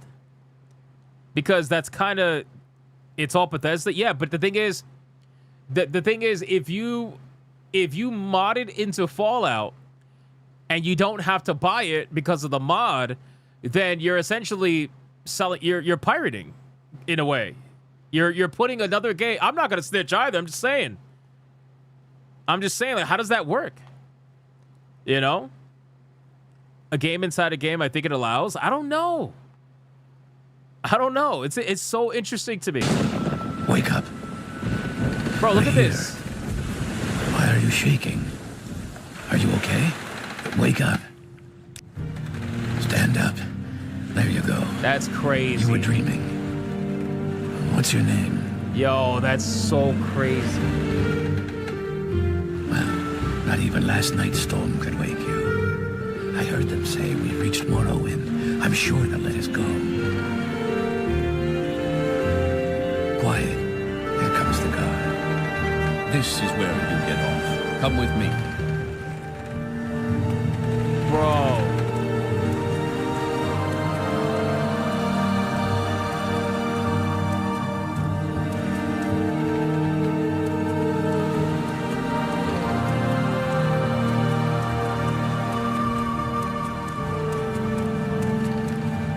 Get yourself up. Wow. This is where they want you. Head down to the dock and I'll show you to the census office. You finally arrived, but our records don't show from where. This is so fucking unnecessary. It just is, because Fallout's already a super long game as it is. Morrowind is a super long game as it is. So now you're going to go inside of a super long game in order to play another super long game inside of a super long game. What the fuck? That's crazy. Yeah, that's nuts, bro. Great. I'm sure you'll fit right in. Follow me up to the office and they'll finish your release. This is so impressive. I just wanted to share it with you guys because, like, as a gamer, this shit is so fucking impressive to me. I have to throw respect where respect, like, I just have to. And again, this is why I always say modders carry Bethesda video games. They are carrying this company on their backs. And Bethesda owes everything to these modders. If it wasn't for them, I swear, like, Bethesda would not be anywhere near where they are right now. And this is coming from someone who doesn't mod his games, but even I can understand and respect, like, the people that do. It's just, this is just insane, bro. It is mind-blowing to me. All right, anyway, let me resume the TTS. We're going to go through these supers, and then we're getting into the first main topic of the day, which is going to be a good one, guys. It's going to be the IGN review, the 10 out of 10. I don't even remember the last time they gave a video game 10 out of 10. I'm actually going to look that up right now. I'm going to look that up right now while the super chats are being read. Hold on, let me resume. All right, let the felting begin. Go ahead. Aiden, don't make me call security. Oh, my God. Alucard, thank you for the 5. That's how I net my wife at work. What? So if I lost my arm like it almost happened in Iraq, I could slide that on my nub? Sign me up.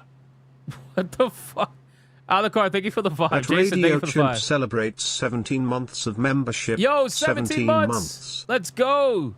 Thank you, Just Radio a Chimp. game playing another game. That's exactly what it is, Bomber King. Literally. Literally what it is. Hashtag Vivi. What? Bro. What? FBI, open up! The deep throat? Oops, time to run. Looks like someone's mad. Somebody stop Cesty. He keeps money shotting all the test chambers and the turrets are jamming from the fluids. Holy shit. You know, maybe the haters were right. Maybe the haters were right. Maybe TTS was a mistake. Maybe it was a mistake. Bro, okay, so the clapping cheeks was bad enough, but then you had to do the did you really have to do the deep throat sound? Seriously?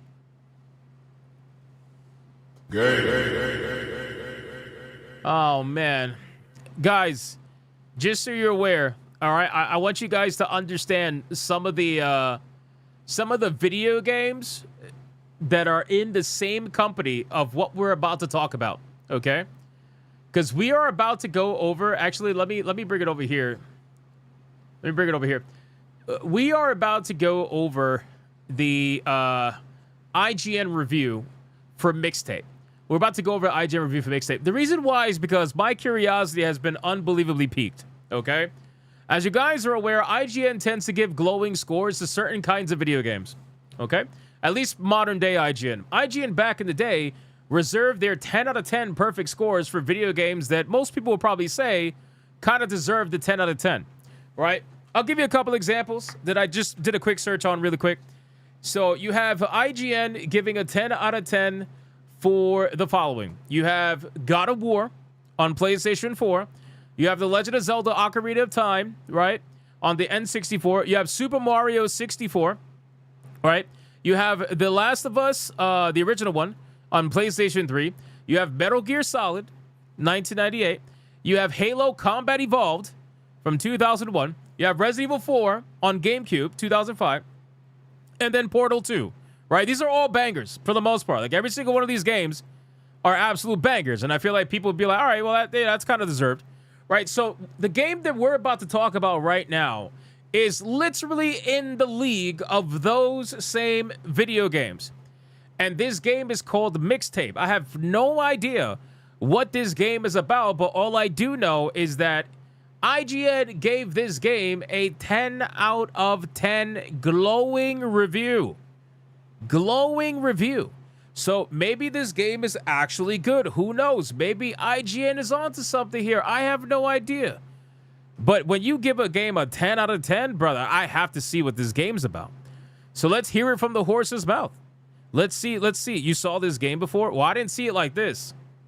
Let's see. Let's find out. It looks interesting, to say the least, so far. Let's see what we got going on. There we go. All right, stop motion True nostalgia animation. isn't the replication of a specific place or time, but of a feeling. It's those flashes of emotion that transport us back into... Oh my god, guys, I am getting Dustborn flashbacks. Memories of long sat dormant. I was born too late to be a teenager in the 90s, and believe it or not, with this accent, I grew up thousands of miles away from the schools of Northern California. I've barely stepped on a skateboard outside of a few scrapes. I remember this game. I thought it looked a little strange when I first saw it, but I barely saw anything about it. I only saw the little bit of gameplay of them going down the road, but I remember this.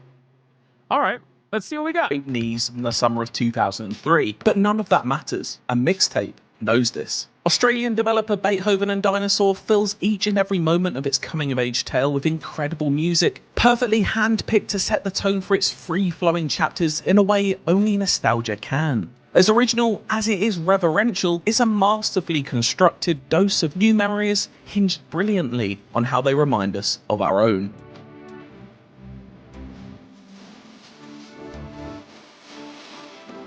If you guys make me try to play this game, I might have to kill you. I'm just saying. In Minecraft. The coming-of-age story is perhaps my favourite framework in all of fiction. That longing for a time I didn't live in and being given a chance to hang out with friends who never knew me are sensations I find myself coming back to often. This is far from the first video game to tackle the concept, of course, but it might just be the first one. This looks like, what the hell is that with that game that I played? I forgot the name. I forgot the name already, man, but it looks like it. You guys know which one, the one from Square Enix. God, I forgot the name. You'll tell me, though. Have nailed a tonal balance that hits just right for me. I've tried to enjoy the Life is Strange series more than once. Never mind, he said it. Life is Strange. It looks like Life is Strange. That's literally what it looks like. It looks like stop motion animation Life is Strange. That's what it looks like. But I've just found its dialogue a little too corny for my liking to fully get into. Mixtape, on the other hand, feels more rooted in how actual people talk and is all the better for it. Sweet without being saccharine, thoughtful but never Brother, what is with these characters, bro? I mean, I know it's stop motion animation, but goddamn. What the fuck? Yeah, exactly. This is like Dustborn if it meets South of Midnight. That's how this game seems. Dustborn meets South of Midnight. Forced and always funny. There have been noise complaints. Okay. The story centers on Stacey Rockford and her group of friends as they look to make the most of their last day together and reminisce about past adventures before she skips town to chase her dreams in New York. You aren't given choices here, but experience these fully formed characters' hijinks and heartaches, warts and all, and they feel all the more realistic for it. That's not to say their recollection of these adventures isn't laced with flights of fantasy though, as they've clearly been embellished in Rockford's mind, allowing each to be presented with lashings of style as if they were playable music videos. There's a great sense of spectacle later on that I wouldn't dare spoil, but I'm going to show you a couple of little clips here of the sort of thing you'll be getting up to earlier on. All right, my first question, holy fuck, what a pause. My first question is, how much is this game? Right, that's my first question. Let me go over to SteamDB really quick. SteamDB, and how much is this game? Let's see, Mixtape. I mean, this is a 10 out of 10, so this motherfucker better have like 1 million players on it. All right, it's not doing bad. Right now, the current price of the game is $17.99. $17.99, so it's priced appropriately, I suppose. And it's got an all-time concurrent of, bro, that was a gifted game sound. I swear to God, if that's Mixtape, I'm gonna fucking throw my keyboard out the window. Do you understand? I'm gonna throw my keyboard out the window. All right, I'm just letting you know that. Anyway, the game the game is at 1,533 concurrent players. So that's not bad for a $17 game. So there are people playing this game. All right, so maybe it is a magical video game. Who knows? I just wanted to check what the game's... I'm not checking right now. I'm gonna do it after. I'll do it after the segment. Like a trippy softball session and a police raid of a house party that you escape by hurtling downhill in a shopping cart. And these are all soundtracked by some brilliant songs, none of which I can sadly play for you here because YouTube won't like that. But trust me, thank you. The playlist is incredible. I'll mention a couple later. Fair. Secret handshake. And music is kind of a big theme of Beethoven and Dinosaur's games. If you played their debut, The Artful Escape, you'd know that it used psychedelic metaphor to tell a tale of self-expression. Mixtape, though, is far more grounded in its exploration of friendship and how those closest to us help us grow. It's a story that won't necessarily surprise, but will comfort, and is often hilarious. It's like those aimless afternoons you spend with friends. You know, it's crazy. Like, every time I hear these journals talk about, like, coming-of-age stories and stuff like that, I feel like one of the greatest coming-of-age stories that I've ever read was Goodnight Pun Pun. Goodnight Pun Pun was by far one of the best coming-of-age stories that I've ever read that was grounded in real reality, like real reality. And I still don't see how this game gets a 10 yet, but we're gonna let him keep talking. Without any specific goal for what the day had in store, but you'd always end up learning something new about them, whether they'd want to reveal it or not. Obviously, those unlocked memories aren't yours, they're Rockford's. But these memories are just so well observed that they come across as universal, as if they could be ripped straight from your teenage Facebook or MySpace page if you're getting on a bit like me. In many ways, it's best to treat Mixtape, well, like a mixtape.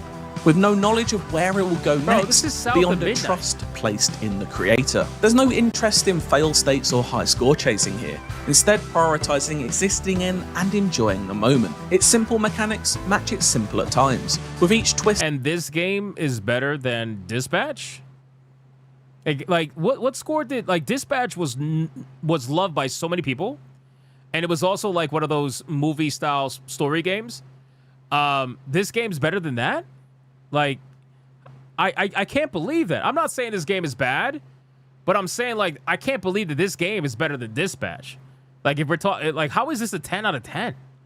I don't get that. Aiming to elicit a fresh emotion through interactivity in a way that only video games can. That can be everything that he's explaining right now, I've seen in other story style video games that were never rated 10 out of 10.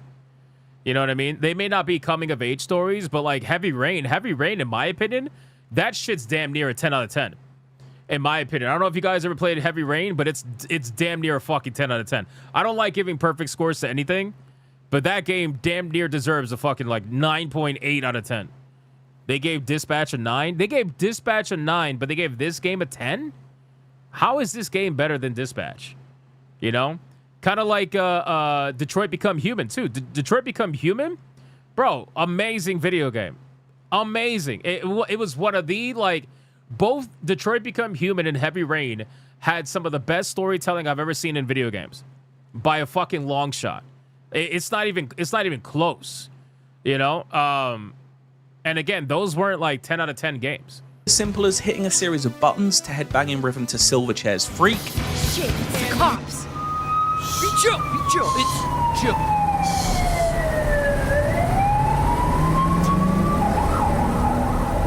Are they gone? Or just having a good time designing your own slushies from a selection of flavours. Some though are a little more out there, such as the recollection of Rockford's First Kiss, where with each analog stick you control a tongue and awkwardly have to navigate a set of brace-filled teeth until mercifully a button pops up at the bottom that says, "That's enough." It's funny, it's gross, but you know, I pressed that button as soon as I could. Each memory sequence spawns from a keepsake found around the world that smartly serves as the key to unlocking cherished memories. In this regard, Mixtape is somewhat similar to What Remains of Edith Finch. Have you guys noticed that IGN tends to score walking simulator games much higher than literally anything else? If you were to go through their backlog and see all the games they reviewed, probably within the last, what would you say, like 5 years, 8 years, around there, give or take. From the last 5 to 8 years, they score walking simulators unbelievably fucking high, especially if they're styled like this. And you know exactly what I mean by that. When they're styled in this manner, where the characters are all very modern, they tend to score them super fucking high, right? Even if the game isn't necessarily woke or anything, it's all about the style and what it represents, right? But that's what they do. They score walking simulators really high, and I think it's because that's what they enjoy playing. That's what they enjoy playing. They don't want to play games that you actually have to play. They want to play video games you can just walk around, take your time, relax. You know, these are people that want to get paid to play walking simulators. That's basically it. But anyway. Although I'd never say it carries anywhere near the same amount of emotional weight as Giant Sparrow's masterpiece, instead sidelining deep-rooted familial trauma for a focus on youthful joy.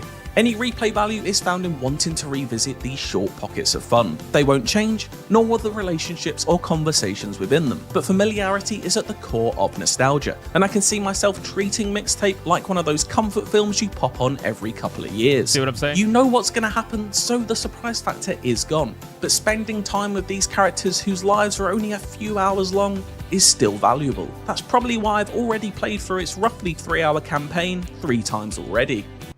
It's what? Go back, sir. Go fucking back. It's what? Song is still valuable. That's probably why I've already played through its roughly 3-hour campaign 3. It's what? Like, I know it's like a $20 game. But brother, 3 hours? A 3-hour game, and it's a 10 out of 10. Holy fuck, bro.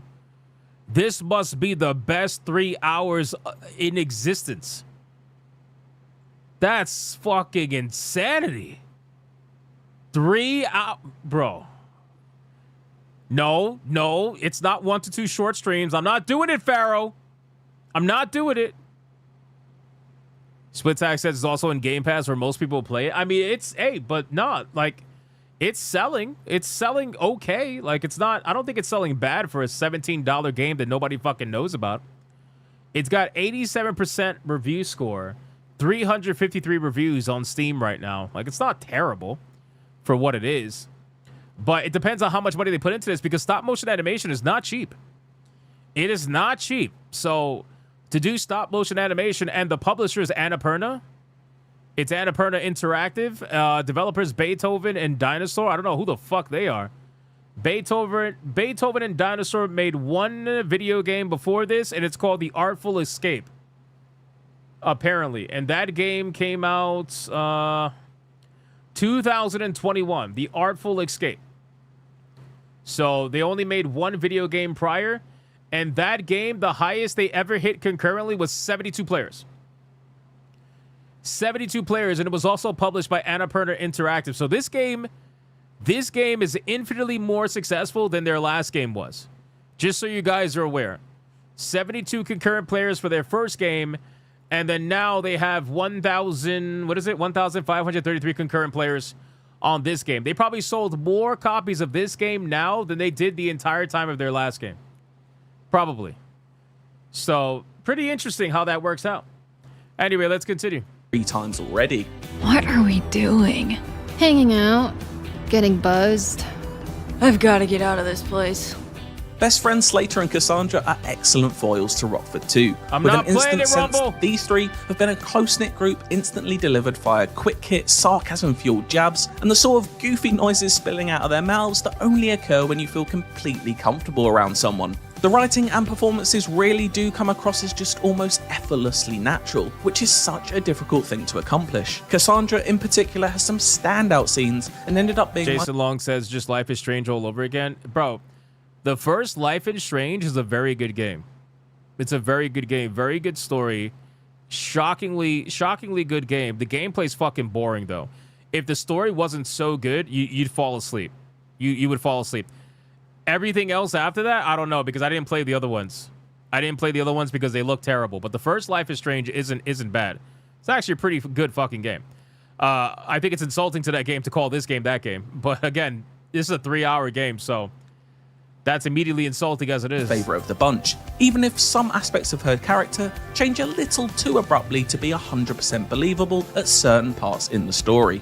I'm bored. I'm too young to be this bored. You want to get blackout drunk in a field? I can't.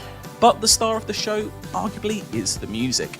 Rockford herself is an aspiring Hollywood music supervisor, and as such, pop songs from the early 90s and decades before propel much of the adventure. Big artists are here, but not always alongside their biggest hits. It's a nice touch, as if someone like Rockford, a music connoisseur who dreams of a profession centered on unearthing audio gold to match a mood, has curated the soundtrack. I particularly enjoy the way you can walk around and get her to comment and give analysis on some. Well, Adam, the reason why I say it has shit gameplay is because it has shit gameplay to me, right? Like, just like I thought Heavy Rain didn't have like the most amazing gameplay, but the thing about Heavy Rain is that it's the moments that make it matter.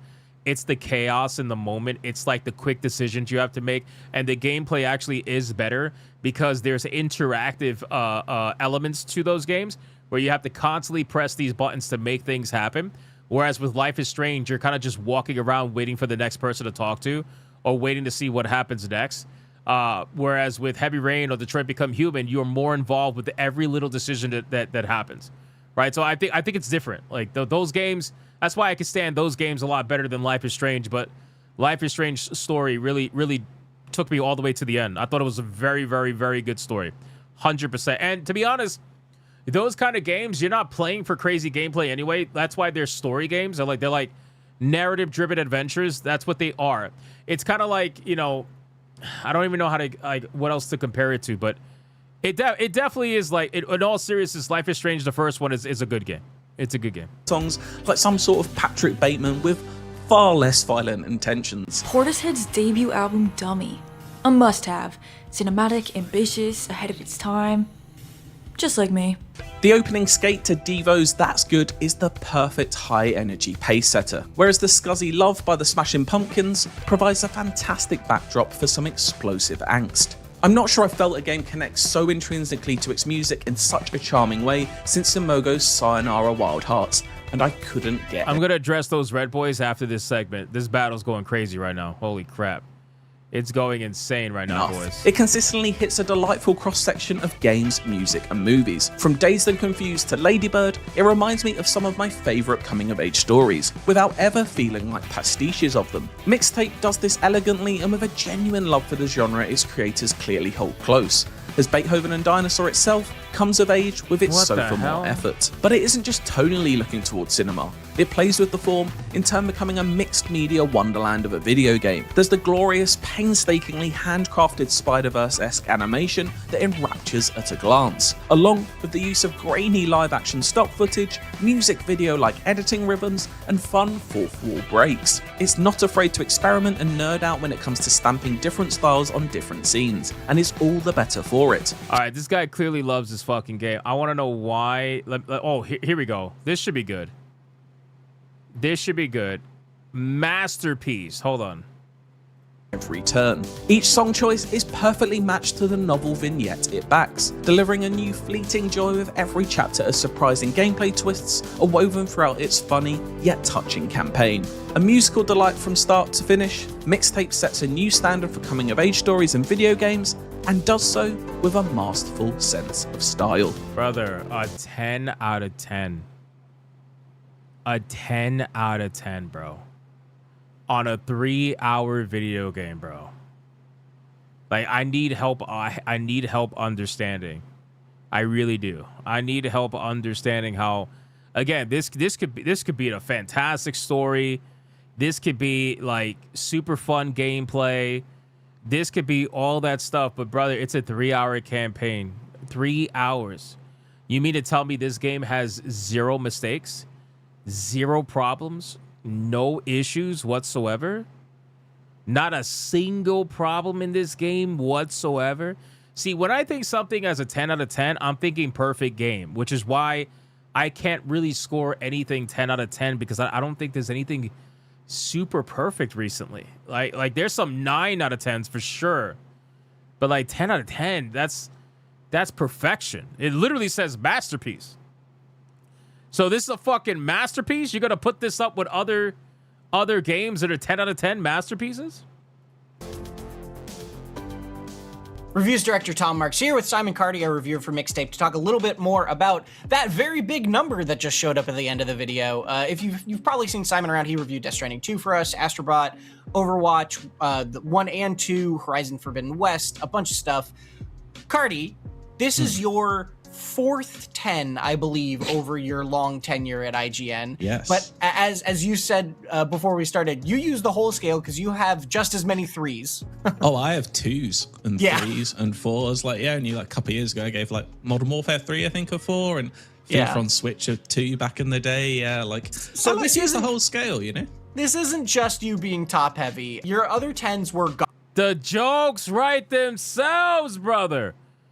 You called him top heavy? That's fucking crazy. Oh, man. Obviously, I know he means it from a score perspective, but brother, you gonna call this man top heavy? That's crazy, God of bro. War Ragnarok, Disco Elysium, the final cut, which you did the original review as a 9.6, and then final cut got up to a 10.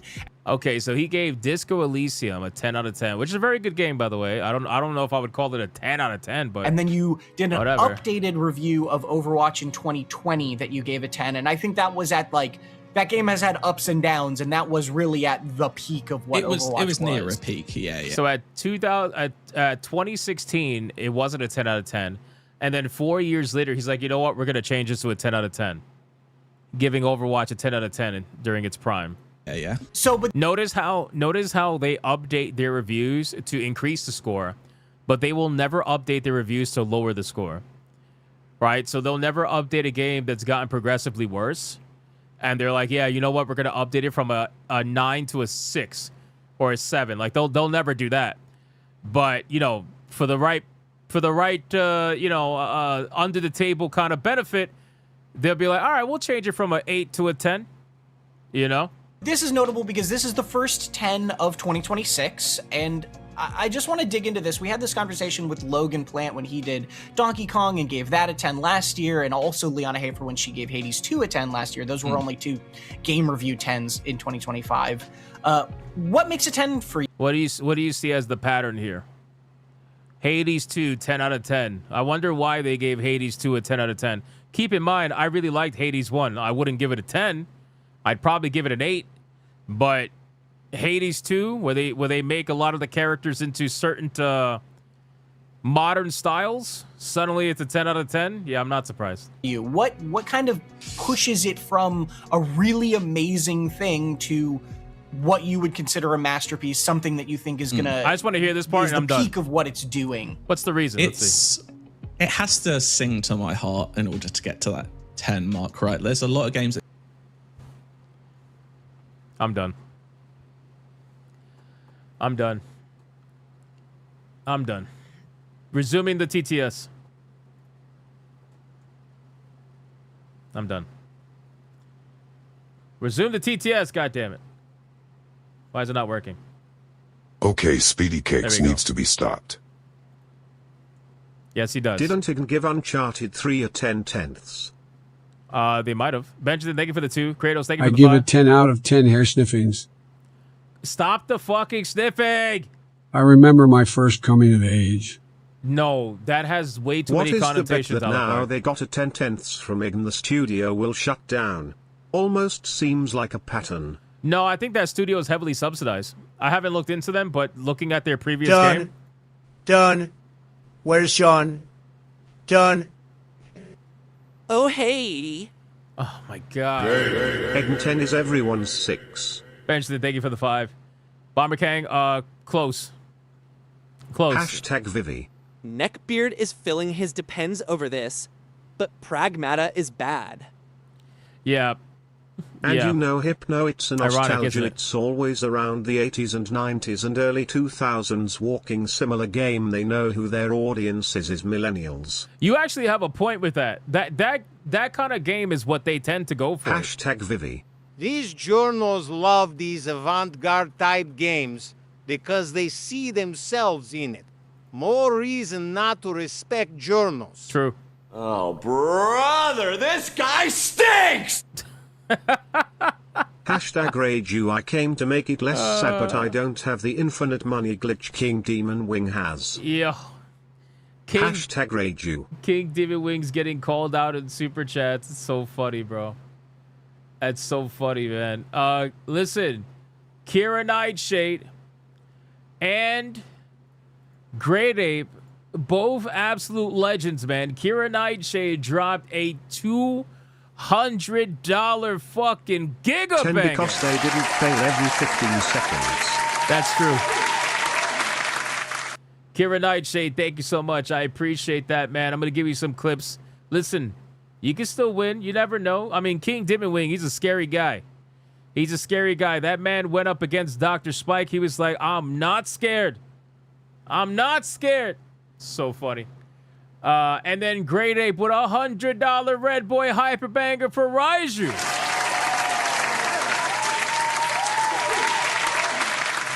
Which means Raiju is now in the lead, I believe, anyway. I don't know if that's the case or getting close to being in the lead, or maybe it's caught up. I'm not sure.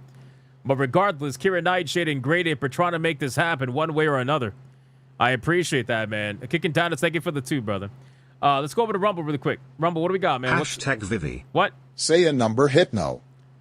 Bro, I'm not going to say... Okay, first off, you think I'm stupid? I'm not going to say a number where we have the finale of the One Piece Waifu Battle Tournament, meaning we're probably going to hit that number, whatever the number may be.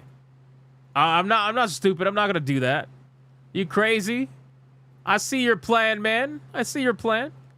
Yeah, mixtape gets a 10 because of fucking feelings, apparently, Sam Fisher. That's why The moment he said it's got to sing to my heart, I'm like, you know what? You got it, brother. You got it. You got it. It's all good. All right, let me check this gifted game. Let's see.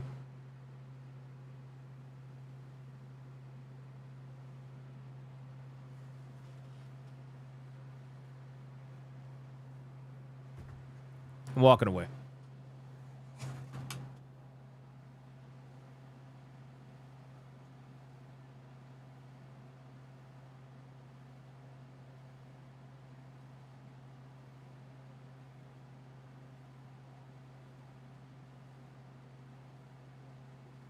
I gotta have something here. Let me see. Hold on.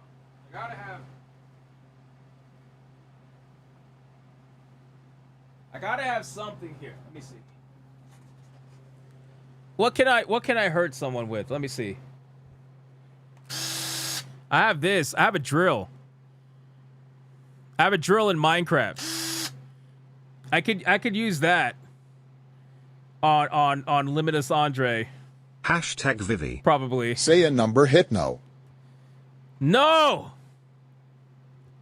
No! Oh my god, man. I cannot believe this shit, bro. I cannot believe this shit, bro. It's only 3 hours. You can't get back. Yeah, that's 3 hours of my life. It's 3 hours. I know you really want to play, so I'll gift you it. On their last night together, 3 friends embark on one final adventure, play through a mixtape of memories set to the soundtrack of a generation. Oh my god, bro.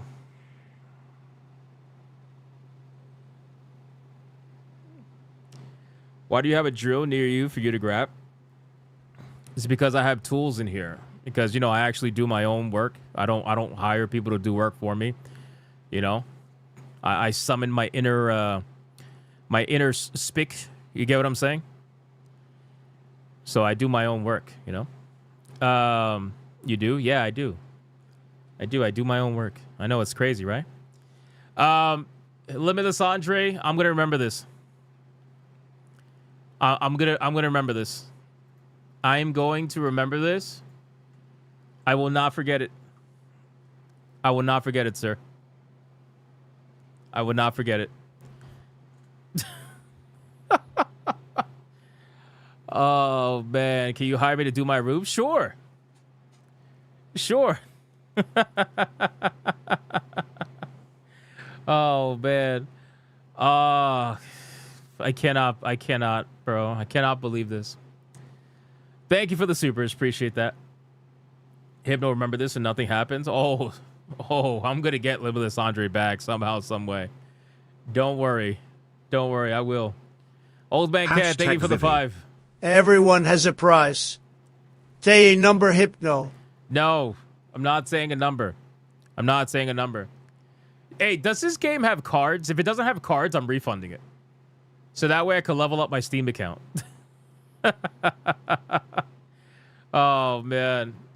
Jesus. My chat hates me, bro. I swear. I really do. Prepare for the Play It Hypnotic Chat Storm incoming. I mean, to be fair, they tried to do that with 1348X Voto, and they got felted. So there's that. Splitax says cards and achievements. Perfect. If it has cards, I'll keep it. I'll use it. I'll use it to level up my my Steam account. It's fine. That's fine. All right, guys, let's go over to Rumble, man. Rumble's doing some stuff. Rumble, what are we doing? Let me scroll down. We got, I think it was Torinol. Torinol with a 5. Let's see if Hypno got his AI TTX fixed. Or does it still talk back? What the fuck is that? Landfair Pigawigawigawigogary chip something was allegedly named as a publicity stunt. What the fuck is that? Torinol, thank you for the 5. You're insane, man. Deadeye's Lock with a 5. Hashtag VV. Thank you, Deadeye's Lock, for the 5. I appreciate that. You said you would yeet your keyboard if it was a mixtape? Yeah, but then I remembered how much this keyboard cost. I don't want to replace it. Level up your Steam account, you could do that? Yes, I'm level 214. You didn't know that? You could level up your Steam account. Hypno is going to come of age? Bro, stop. Kira Nightshade says, T-Jab got the names wrong. Vivi is winning. I know Raiju's losing. Vivi has like $400 from King Dimwing. Wait, is Vivi winning right now? Really? What was the update from T-Jab? Let me see. T-Jab says Raiju's at 365. Vivi is at 297. Is that true? Is that true?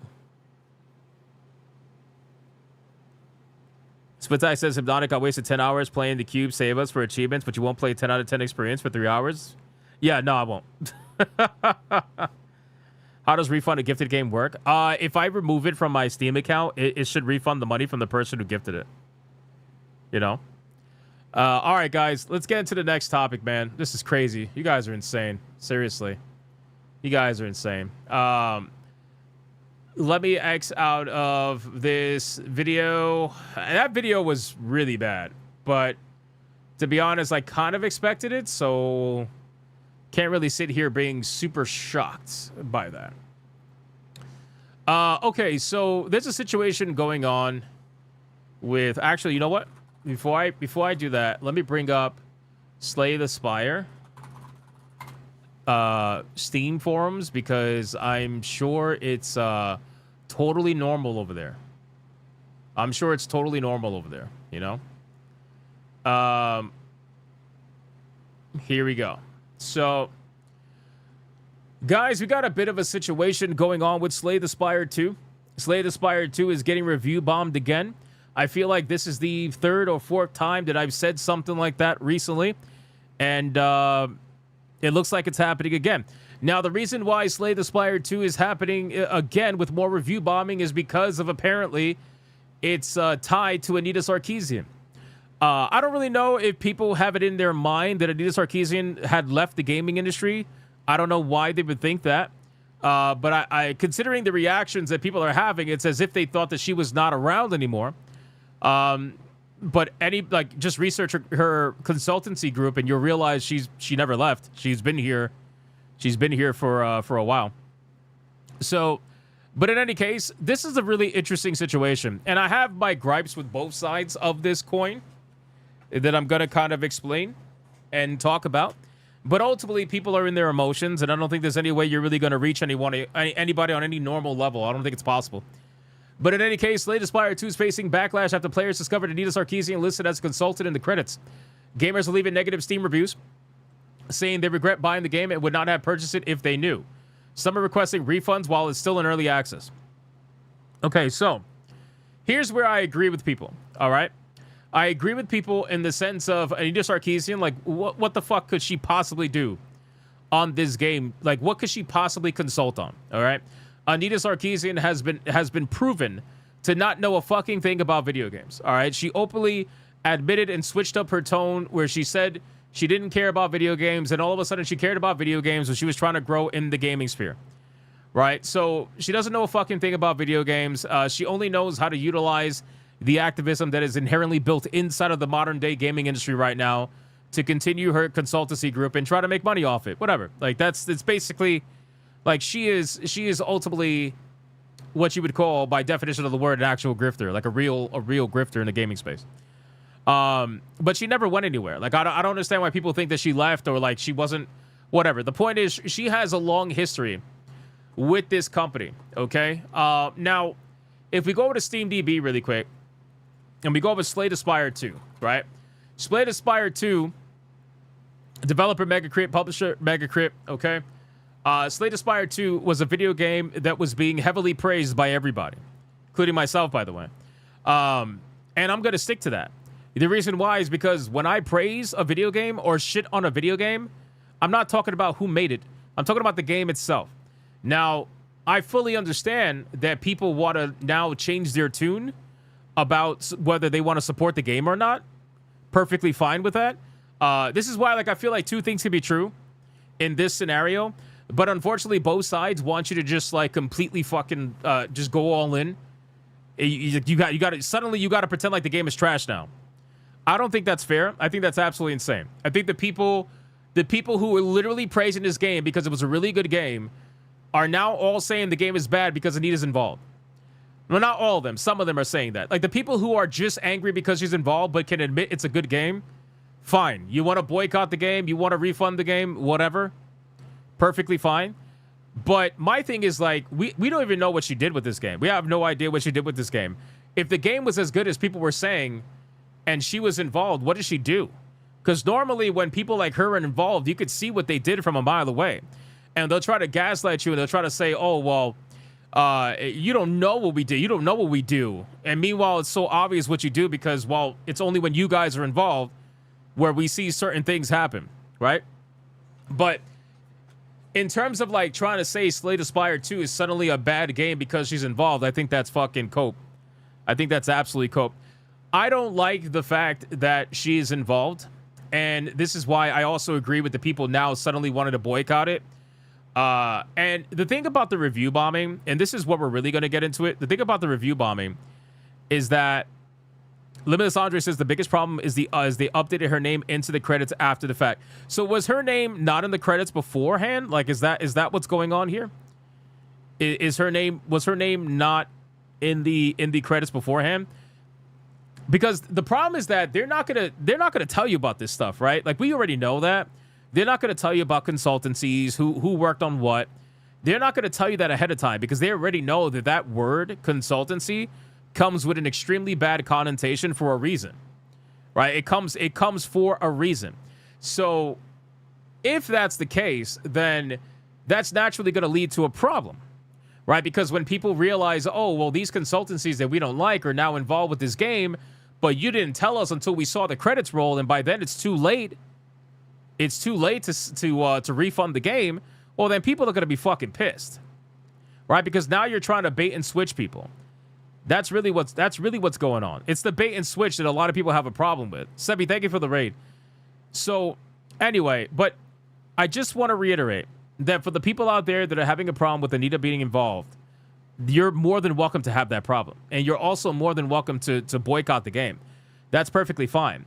But I'm not going to sit here and pretend like 98% of the people that I see wanting to boycott the game weren't also just praising the game as being amazing a couple of weeks ago when it came out, like, or a couple of months ago. Like, I'm not, like, everybody was praising this game. I mean, look how successful it was. 574,000 concurrent players.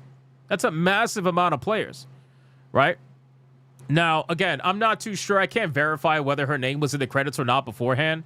So I'm not going to say whether or not that's true or not because I don't know. I'm not going to sit up here and, like, lie or whatever. But if it wasn't in the credits prior and then magically shows up after the fact, considering this game is in early access, that seems extremely suspicious in my opinion. And it's one of those stories that seem a little too juicy to be true, which is why I don't necessarily believe it. But in any case, so I saw a couple of posts discussing this, and I kind of want to bring it up so that you guys can see what is going on. So let's go back. So this guy says, Cook says, probably a hot take amongst my followers, but honestly, I'm okay with this. Let me explain. Even if the game is peak or Anita did close to nothing, or the game doesn't have an egregious radical feminism, I'm okay with the review bombing and refund requests. And that is because people like Anita have no business being in the gaming industry. She has admitted not being a gamer. She has disrespected gaming time and time again. She has ridiculed and defamed gamers. And I'm supposed to give a pass to game studios who hire someone who straight up hates me and calls me a racist, Nazi, bigot because I believe she lies about Gamergate. So here's my problem with this. My problem with this is because most, if not almost all studios have somebody who works at that studio that absolutely fucking hates you. They hate you. They hate gamers. They hate everything you do. They hate everything about you. It is more likely the higher up you go, right? If you go to AA, AAA, it's more likely, right? But if you go to indie, then it's a little bit more spread out. But even indie, there's a lot of indie developers that absolutely fucking hate you. So to do this whole thing about I'm not going to give money to people that hate me, the sad truth is that you probably already did many times over, and you have no idea because the people that hate you, well, they're smart enough to be quiet about it. You know, they're smart enough to not say anything, and they're smart enough to let the product speak for itself. Now, there's not a lot of people that are like that. They're becoming like that because of what happened in the last couple of years, where all these people thought it was a smart idea to be like, yeah, I fucking hate gamers. And they thought their games were going to survive, and then come to find out the games didn't survive, and then they shut the fuck up, you know? So people are becoming smarter, and they're adapting, and they're not saying what they're actually thinking. But if you think these people have left the industry, Yeah, I mean, a lot of them got fired, but there's still plenty left there that think exactly this way. So the thing is, like, most people will say, well, I just don't want to know about it. Yeah, but that also, like, kind of contradicts the statement where you don't want to give money to people that think you're racist, Nazi, bigoted, but you still are going to be doing that. You just don't want to know about it. It's kind of a little bit odd. That's all I'm saying. It's a little bit odd. So I've said before that we've seen this happen, I think, a couple of times now, where all of a sudden we don't know about consultancies until literally the credits roll, and then we find out about it a couple of days after the game releases or a week after the game releases. At this point, you should probably be waiting. You should probably stop buying games day one and let other people review the game, buy the game, check out the game, whatever, because this kind of shit gets found out eventually, right? Now, this has been a long time. I have a hard time believing, again, I know like Slay the Spire, you could get a lot of hours out of it, but I have a hard time believing it took 2 months for somebody to roll credits on Slay the Spire 2 only to find Anita Sarkeesian's name in it. Chances are there were plenty of people that rolled credits, but then they skipped the credits anyway, and they never saw the name. All it takes is that one person not skipping the credits and looking at the name for them to find out about it. Right? I would guarantee you a lot of the gamers that are currently angry about this were people that beat Slay the Spire 2 and skipped the credits. You know? So I just think it's interesting. But in any case, yeah, actually, you're right, Split Tax. A lot of modern video games, they let you see the credits at the menu. Not all of them, but some of them, right? Or some of them, they gatekeep it behind beating the game one time or something like that, right? But for the most part, you're right. Like, they do allow you to do that. So then he says, nah, game studios need to be put gamers before activists, gaming before activism. Some of them are doing that. Some of them are not. You know? People like Anita need to be chucked out of the gaming space, and if we need to bully game studios for them to get into their thick skulls, that they should respect their customer base enough to not bring in someone who trashes us on a daily basis, so be it. Would you bring in a skateboarder to consult how to make your Mercedes a better sedan? Would you bring in a Satanist to consult how to make your church get more attendees? Would you bring a vegan to consult how to make your barbecue ribs restaurants more ribsy? Then why do gamers have to shut up and take it when a gaming hating radical feminist grifter comes along to tell us how gaming should be? You don't have to shut up and take it. See, that's the thing. I think that people have discovered their buying power more now than they ever did before. Right, especially as people start to transition to becoming more PC gamers and the affordability starts to become more and more apparent through all these sales and whatnot that people have access to with Steam. You don't have to sit there and take it. You can choose to essentially not partake in it. But see, here's the problem. You're always going to get got at some point in time. You're always going to get got, right? Slay the Spire 2, they got you with this time, right? Now, guess what happens with Slay the Spire 3? You know what I'm saying? At some point, they're going to get you because, unfortunately, with all the backlash, yes, gamers won quite a bit over the last couple of years, but with that victory also comes a smarter enemy. And the smarter enemy decides to say, you know what? We're just going to stay quiet about it. What do you think is happening with the AI situation right now in the gaming industry? With all these journalists and these weirdos coming out here being anti-AI, pretending like their grandmothers got killed by it, all it's making happen is the companies not wanting to be transparent about what they're doing with their games. Now they're just keeping it quiet. And if they get caught, they get caught. If they don't get caught, well, they got away with it. But that's what's happening. You know? So, Slay the Spire 2, at the end of the day, it's going to be a successful game no matter what. Because the game itself is a good game. And you could hate on it because of Anita right now. You could do whatever you want to do. That's perfectly fine. I'm all for people getting their voices out there. But you're not going to pretend like you weren't celebrating the game as being amazing a couple of weeks ago, and now all of a sudden you want to pretend like it's trash? That's kind of weird, you know? I also think it's weird to involve Anita in a fucking game, a deck building game. What the fuck is she going to consult on? Anyway, so Slay the Spire 2 being boycotted and canceled, you say? Oh, no. Anyways, yeah, they're not being canceled. They're not being canceled. So let's go over to the Slay the Spire Steam forums and see what's going on here. Seems the Gamer Gators are coming in droves. Let's see. And appear to have gotten their marching orders to brigade the discussion forums and Steam reviews from the usual woke right suspects. Asmongold, Grubs, Smash JT, Master the TDS. Damn, they got these boys on a list. They got these boys on a list, man.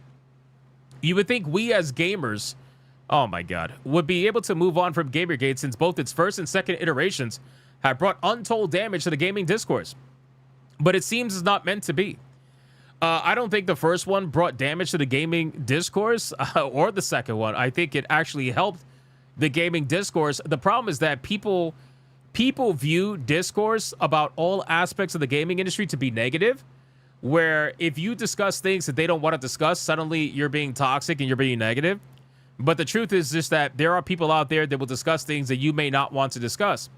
You could think it's toxic. You could think it's negative. But it's allowed to be discussed in the same way that whatever you want to discuss can be discussed. And the truth is that gaming discourse has always been this way. I say this all the time. Like it's so easily provable that gaming discourse has always had this level of chaos attached to it. It's always been that way. The only difference is that social media has amplified it 10 times over compared to what was capable in the past, right? I didn't make the list, yeah, because I don't do half the shit these people do, and I don't give a fuck. I actually want to sit there and play the games and figure out what's going on and talk to you guys. I don't give a fuck about this stupid-ass drama. But anyway, yes, the grifter conspiracy theory, where everyone who has a critical opinion is part... Yeah, exactly. It's like the moment you're critical about a game in whatever way possible, people have a problem with it. I suspect they become addicted to the outrage and are no longer capable of thinking coherently about topics. I would say there is some truth to that, in the sense that I think people are incapable of thinking coherently a lot of the time. But that goes for all aspects. Like, it's not just right-wing chuds, whatever they want to call it. Let's see. Gamergate was 10 years ago. If you still care about Anita Sarkeesian, please go outside. It's been 10 years. Find something new to talk about. Wow. I do not like, though. One thing I don't like is that the people that are trying to treat this as if this was something new, right? Like Anita Sarkeesian being involved in Slay the Spire 2, that in and of itself is new. But people are trying to pretend as if Anita Sarkeesian suddenly returned to the gaming industry. She's back. She's back, you know, like a fucking heel in WWE. She's back. She's coming for the belt, you know? Like, no, bro, she never left. She never left. Anita Sarkeesian never left. She chose to shut the fuck up for the most part and stay quiet and focus on getting gigs in the background where nobody, by the time people find out, it's too late, right? Now, unfortunately for her, this happens to be a very massive video game with a lot of people that bought this game. So considering how many people bought this game, that means there's going to be a lot of people that are going to be pissed about her involvement in this game, naturally, I feel like. Don't forget the lies of Gamergate. This should be good. Let's see. All these people review bombing a great video game due to the employment of a woman whose life was nearly destroyed by Gamergaters. Oh my God, Jesus Christ. Brother, there are people out there that really believe this sob story? Wow. Back when those behind Gamergate wanted to push women out of video games and completely destroy our lives for being involved in video games. Lady, man, whoever you are, probably a man, pretending to be a woman. Women have been involved in gaming since damn near the beginning. Like, there have been women developers. Laura Fryer, I react to her videos all the time. Shout out to her. There are women that have been in video games for a long time. The difference is that those women got involved in gaming because they actually wanted to, number one. And number two, most of them earned their place. One way or another, they earned their place by merit. Whereas today, there are now initiatives to give you the job, even if you don't necessarily earn the job.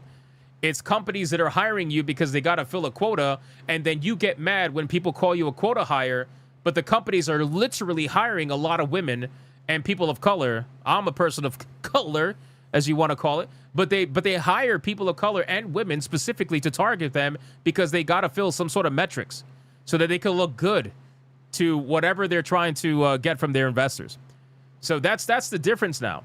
Unfortunately, when you get programs or you get these things that allow you to get things, to get positions, to get these opportunities that you don't earn, naturally the people that do have to go out and earn it because they don't qualify for those programs, naturally they're going to be a little upset by that. Naturally, you're going to start seeing a certain reaction, an automatic reaction to this, where people are going to look at it and they're going to say, yeah, I kind of have a problem with that. Like, why the fuck are they getting the job when they got an art degree? They got an art degree, or they got a degree in dance or something. Like, what the like? Why are they doing that? Women aren't going anywhere in gaming. Yeah, we know that. Like, do you feel special? We know that women aren't going anywhere in gaming because they never went anywhere to begin with. They've been in gaming since the beginning. What the fuck are you talking about? Sorry to break it to those that are still clinging on to that little fantasy. Who has that fantasy? People want to get rid of retards out of gaming. That's what they want to do. They want to get rid of people that actually don't give a fuck about gaming. Unfortunately, it's a little bit of a hard thing to do, considering how much of a stranglehold a lot of these groups have on the gaming industry. You know, they almost call it extortion to a point where these consultancy firms, what the hell are you going to consult on with these games? And they'll be like, yeah, I'm going to consult on this, and that. Did you really, though? You'll never find out because they're never going to tell you. They're never going to show you. And I mean, realistically, I don't see why they would, considering they're a company. Why would they want to give their secrets up to some random on the internet? I totally get that. But at the end of the day, you're never going to be able to prove it, and people are never going to believe it. So we're at an impasse here, right? It isn't just a hobby for men. Nobody said that. And a development team, which, by the way, I mean, the numbers do show that is a hobby majority for men. I know this person probably believes the 50-50 split between women and men in gaming, but you're retarded if you believe that. You're absolutely stupid if you believe that. But anyway, sorry to break it to those that are still clinging. They have a right to hire anyone they decide in regards to being consulted. I'll likely pick up a copy just to... You haven't even bought the game, brother. Oh, my God. Holy shit. Bro, you're shilling for the love of the game and not the actual game. You're just shilling because that's the thing to do, like just the love of the game. Bro, I'll likely notice how I love this. This happens all the time, bro. The people who hardcore defend this nonsense and the people who try to talk down to others for expressing their, you know, whatever their point of view may be, they're always the ones that don't buy the fucking games. They're always the ones that don't actually buy the games. And then, to make it even worse, this person's like, you know what? I will likely pick up a copy. I'll likely pick up a copy just to support them. Do you know what the word likely means? That means you are more than likely to actually do it, but you're not necessarily going to do it. There's still a possibility that even after all of this, you're still not going to buy the game. That's insane, bro. Likely, in my opinion, means like you ain't doing shit. You're not buying the game. You are not going to go out and support the game. You're not going to do anything like that, brother. That's crazy, bro. You don't, like, what the fuck? This proves that having that consultancy didn't even reach out to a female because this person's supposedly a female and they didn't buy the game. And they're still probably not going to buy the game. Anyway, the people who do this target so many different video games and the reasons are always deeply rooted, oh, here we go, in sexist, racist, and other awful motivations. They would do anything and everything to ruin a video game regardless of how fun or good it is. And if it isn't in alignment with their personal views, support the development team at Megacrit, support Slay the Spire 2, and rise above the hate. Bro, what are we doing? What are we doing? This person's retarded. You didn't even do any of this. You didn't support the development team at Megacrit. You didn't support Slay the Spire 2, so you're clearly not rising above the hate. You're not doing any of that. What the fuck? Why are some people so furious about this? I know nothing about this woman, and I do not give a fucking care on what she has done and would have done. Just like many white-skinned, yes, oh my God. Everybody reading this post is white. Everybody reading this post is white-skinned. Who can barely beat 8-10, did not give a shit on Chinese player complaints. Oh, this person's Chinese? He's felting us? Okay, here we go. I consider giving negative reviews because of Anita being a consultant a typical knee-jerk reaction. A word used in the official announcement 2 weeks ago. If you see giving negative reviews for the new Doom Maker as Crybaby... By the way, I do think it's funny. I do think it's a little funny. There is a little bit of irony here, okay? The irony is that the Chinese were review bombing this game and everybody told them to fuck off. Because at the end of the day, they said it was a good game and that review bombing the game because they were angry was stupid. And now you have these same people review bombing the game because they're angry, but they're saying it's not stupid. This is why, like, when I look at this stuff, I just don't even bother. I don't even bother anymore. Take me out of it. I don't even bother anymore, bro. Like, I talk about it from the outside looking in, but this shit is like, it's so interesting to me. It really, I'm an honorary white.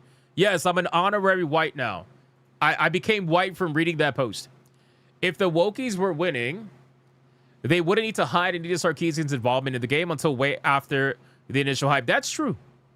But did they actually hide it? That's the problem. I need to know whether or not her name was actually in the credits beforehand or did they add it after the fact. Because if they added it after the fact, then they deserve everything coming their way. If Anita Sarkeesian's name was there from the beginning and people just didn't know because they didn't roll credits or they didn't pay attention or they X'd out or whatever, then that's something totally different. They know thousands of people would never have touched the game if they were upfront and honest about it. I suppose there's no law or anything, but the blatant misrepresentation is scummy as hell. Never bought anything from Megacrit and certainly never will going forward. If I actually bought the game, I would feel heavily scammed right now. Maybe a class action. Brother, you didn't buy the game either. I'm telling you, bro, none of these people... Oh my God, none of these people bought the game. None of them bought the game. This is crazy. This is insane. Let's see, let's keep going. Should the production team issue a public announcement to inform the players what the fuck was responsible during the development process? If the dev was forced to include that beach in the team, I can understand that. If the dev voluntarily wanted Anita to join, then I could hardly imagine why they would allow someone who was indirectly involved in the murder to be involved in the game production. Wow, we're going real Gamergate deep right now. Holy shit, that's crazy. That's insane. Understanding Anita Sarkeesian. I'm not even gonna read that, bro. I see Jeffrey in the, yep, nope. Game don't need DEI consultant. I agree with that. When will refunds be allowed for this game? The entire game is a scam. It's not. It's not a scam. What they did was they scammed you on the actual credits, if that's true. But that's basically it. We don't want to play a game that includes radical feminists and murderers. Wow, I mean, we got old school Gamergate lore in here. We got old school Gamergate lore in here. They're calling this girl a murderer. That's crazy, bro. Oh, here we go. You know two things can be true at the same time. Tell me your speaking sense, please. Tell me your speaking sense. You can say that Anita and DER are insidious cancer on the gaming as a whole, which they are, while also saying that review bombing the game because your preferred grifter told you is the most butthurt thing out there. Also, a lot of people bringing up Gamergate are the most tribalistic individuals out there. It's either harassment campaign because that's what Wikipedia says, and they never have an agenda and are always fair, or it's people who still listen to grifters who co-opted the movement into an outrage machine that made them a fuck ton of money, kind of like a certain consultant working on this game. Oh, so this person hates everybody. Okay, that makes sense. I'll take that.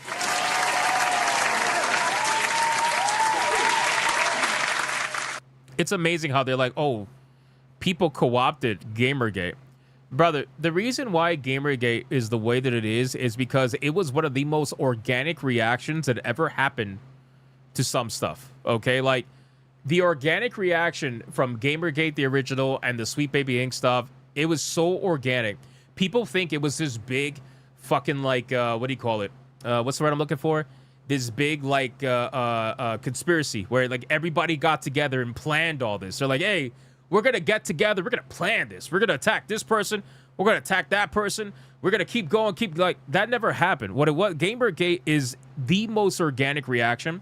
And that's because gamers, respectfully, are some of the most emotional people in good and bad outcomes, where they will let you know exactly how they feel at a moment's notice. And it's always been that way. That's why I tell people, it's always been this way. If you think that it's only starting now, that means you were never involved before the way that you are now. That means you weren't paying attention before like the way that you're paying attention now. And it's a lot easier to pay attention now with the rise of social media because everybody's got a voice.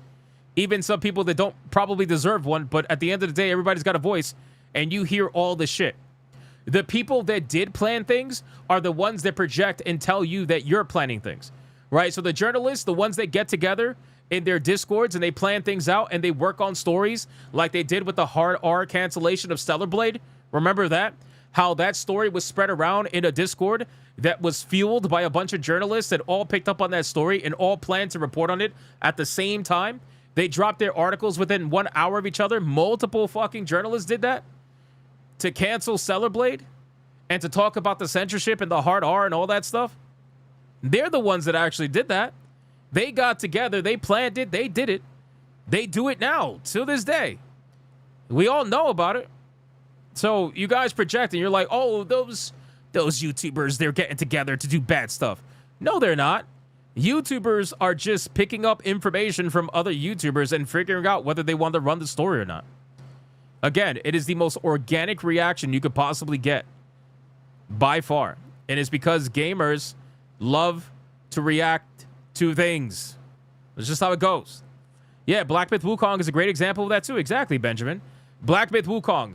They ran a story about calling the developers of Black Myth Wukong misogynist, sexist, whatever, and they did it off of translation that was terrible. Terrible translation. They got a Korean person to translate Chinese who barely spoke Chinese. It's insane. And they're like, yeah, well, from my understanding, and from my understanding of the understanding that the other person has that doesn't actually speak Chinese, it seems misogynistic. I'm like, bro, what are you doing? What are you talking about? You know? So, yeah, Hogwarts Legacy, there's so many examples of all this nonsense going on throughout the mainstream gaming media, but only now because the mainstream gaming media has completely lost all power, where they're not considered the mainstream anymore. They're only considered mainstream by the actual, I guess you could say, access that they have to studios or whatever, but they're not actually mainstream. They get, like, out of all the views and all the conversations that happen around gaming, they only get about 1% or 2% of the conversation. YouTubers and content creators get the other 98%. 2% goes to the mainstream gaming media. It's insane. So y'all ever talk about the game or what? So they added a new boss called Aeon or whatever with a new gimmick. Blah, blah, blah. Thought I'd check here to see if anyone was talking about it, and I see everyone talking about the Gamergate for the billionth time. So can y'all talk about the game instead? It would be really cool. People, but guy, like they talked about, people have been talking about this game for 2 months, praising the game nonstop. What are you talking about? People have been praising this game nonstop. I would have bought this game. No, you wouldn't. I'm sorry. I don't believe you. I don't believe you. But unfortunately, you hired someone who basically decided to defecate on gamers for the next decade, and that's not okay. DEI equals destroying earnings immediately. I'm telling you guys, as much as I'm all for shitting on consultancy groups, I don't believe anybody for a fucking second that says I would have bought this game, but I don't believe that. I don't believe that. I don't believe it when the weirdo lefties say it, and I don't believe it when people like this say it. I don't believe you. I would have bought this game, but I don't believe you. I just don't. You probably had very little intention to actually buy this game. This game is a very niche game. I'm surprised the game blew up the way that it did. I know it has a massive base in China, but again, like almost 600,000 concurrent players. Like I don't really believe that you would have bought this game. This game's been out for 2 fucking months. It's not expensive. I don't think you would have bought this game personally. And if you did, it probably would have been when it was like $2 on super sale. You know. All right, last one. Let's see what else we got. Let me refresh this nonsense. Let me refresh this nonsense. Do we have anything?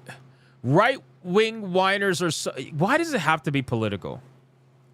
I don't get it. What is the obsession with right-wing, left-wing? Why can't you just focus on what people are saying and stop assuming they're fucking politics? It is actually unbelievable.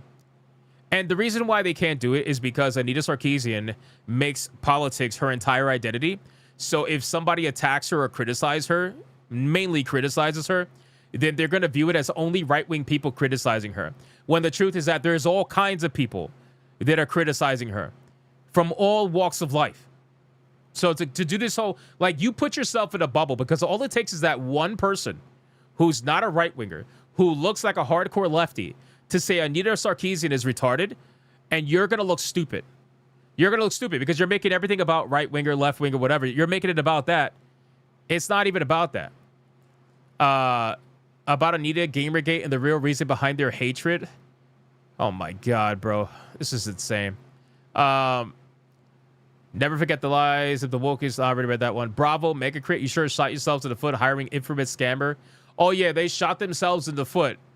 They shot themselves in, yeah, they're really reeling from this. They're screwed. They're screwed. Yeah, 100%. Should the production, nope. Consumer rights credits need to be provided at the start. Wait, what? Credits need to be provided at the storefront? Steam needs to provide credits for all games, including early access, at the front page of their storefront. This is the easy fix. I don't understand how anyone would be against this. If you understand dark pattern, then you understand there is no counter arguments. The credits in the storefront?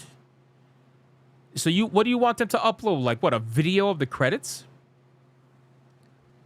I don't know if they would ever do that, brother. Do you know how much data that would use up? Like how much space that would use up to upload a... Bro, Assassin's Creed Shadows credits was 3 hours long. Or 2 hours long, whatever it was. You want a 2 hour long video of the credits? I mean, maybe if you put it text only. If you put text only, perhaps that could work. That way it doesn't take up as much space. But you also realize for an early access video game, they could find a way to fuck you. Because our early access video game is always changing. It's always updating. So in the beginning, they can have a credit that doesn't have her name in it. And then when the game officially releases in 1.0, they can have a credit that does have her name in it. And by then, you would have already bought the game in early access. So I don't know how that would work exactly. I mean, I think putting a text file would be interesting because then with a text file, you could search for certain people's names. And then that way you could find it easier instead of waiting to read through all of it. You know? But, so games were literally hundreds of people who worked on them should all be listed. Why don't you just look at the credits yourself? They're public. This is not a dark pattern. You could have looked this up prior to purchase. It's public information. I mean, that is true. That is true. Her involvement was public. Just people didn't want to look. And now they wait till the credits to find out. Or they wait till they hear it from somebody. Reddit's getting censored. I can't believe understanding. No. Okay. Well, I mean, don't just continue knee-jerk review bombing. Steam support denied my refund request. I'm not satisfied with that. Please sign my petition. Yeah, I don't think they're gonna care. I don't think they're gonna care. See, the thing is, Valve. If Valve cares, they're not gonna care by issuing refunds. They're gonna care by making a new established rule that's going to prevent something like this in the future. That's what they're gonna do. Just as the same reason why they started allowing FPS to be displayed or like PC specs to be displayed with every review that people opt in for. That way, like if somebody says, hey, I was lagging in this game runs like shit, and then come to find out they have like a 15-year-old graphics card. Well, I mean, that's probably good information to have, right? That's going to make their review seem a lot less more true versus somebody that says, hey, you know, I got a 5090 and I'm lagging like crazy in this game. What the fuck's happening? Then that's going to carry a little bit more weight, you know? So I feel like that kind of makes sense. So Steam would be more likely to do something like that. Ultimately, guys, listen, man. Again, I think two things can be true in this scenario. I think that I'm not going to lose any sleep over this game being review bombed. I think that the people that were praising this game and that are now suddenly saying the game is fucking trash are hypocrites. I think that's really fucking stupid to say. The game is very good. It still remains to be good. But you can also sit there and say that it's fucked up that they didn't show you or inform you if she was actually involved or not. And then when people find out about it, well, they have every right to be mad about it. They have every right to be mad about it. Plain and simple, right? Two things can be true in this scenario, right? Because nobody like her consultancy group does literally nothing. All right, her consultancy group is ran on the fact that she knows that these companies don't want to say no to someone like her that would not hesitate to make it public that she was denied by XYZ company, and she'll blame sexism, misogyny, or whatever she's got to blame on it. Flat out. Like that's just what it is, right? So they hire her so they don't have to deal with the backlash. But the thing is, if you hire her and your game explodes and people find out about her, you're going to deal with the backlash. That just is what it is. I don't know what to really say outside of that. I don't know what to say other than that. So the backlash, I feel like, is absolutely warranted. But I also think that people that are passing this story off as if she just came back to the gaming industry, I think that's fucking bullshit. She never left. Why is my chat disconnected? Why is my chat disconnected? The fuck?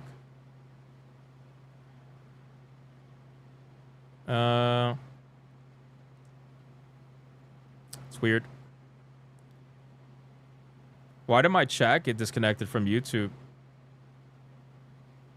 What the fuck?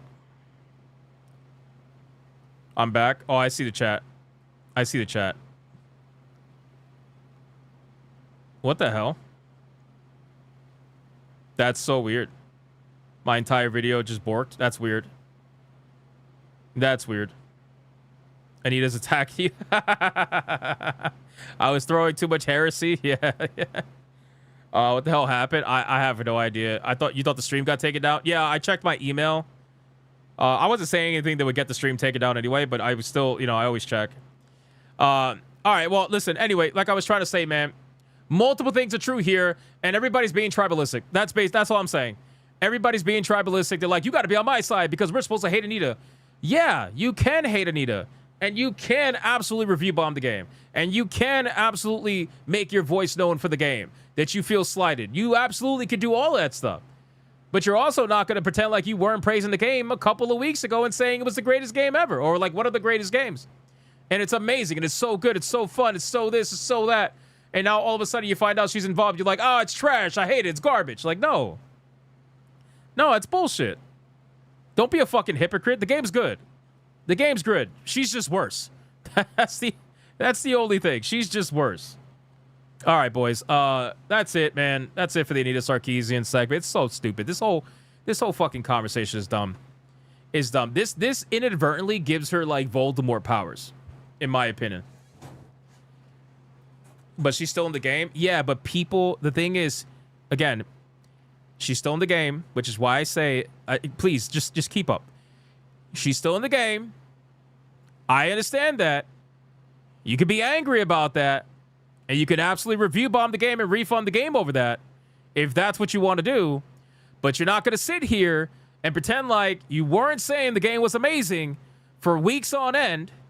And some of you got hundreds of hours in the fucking game.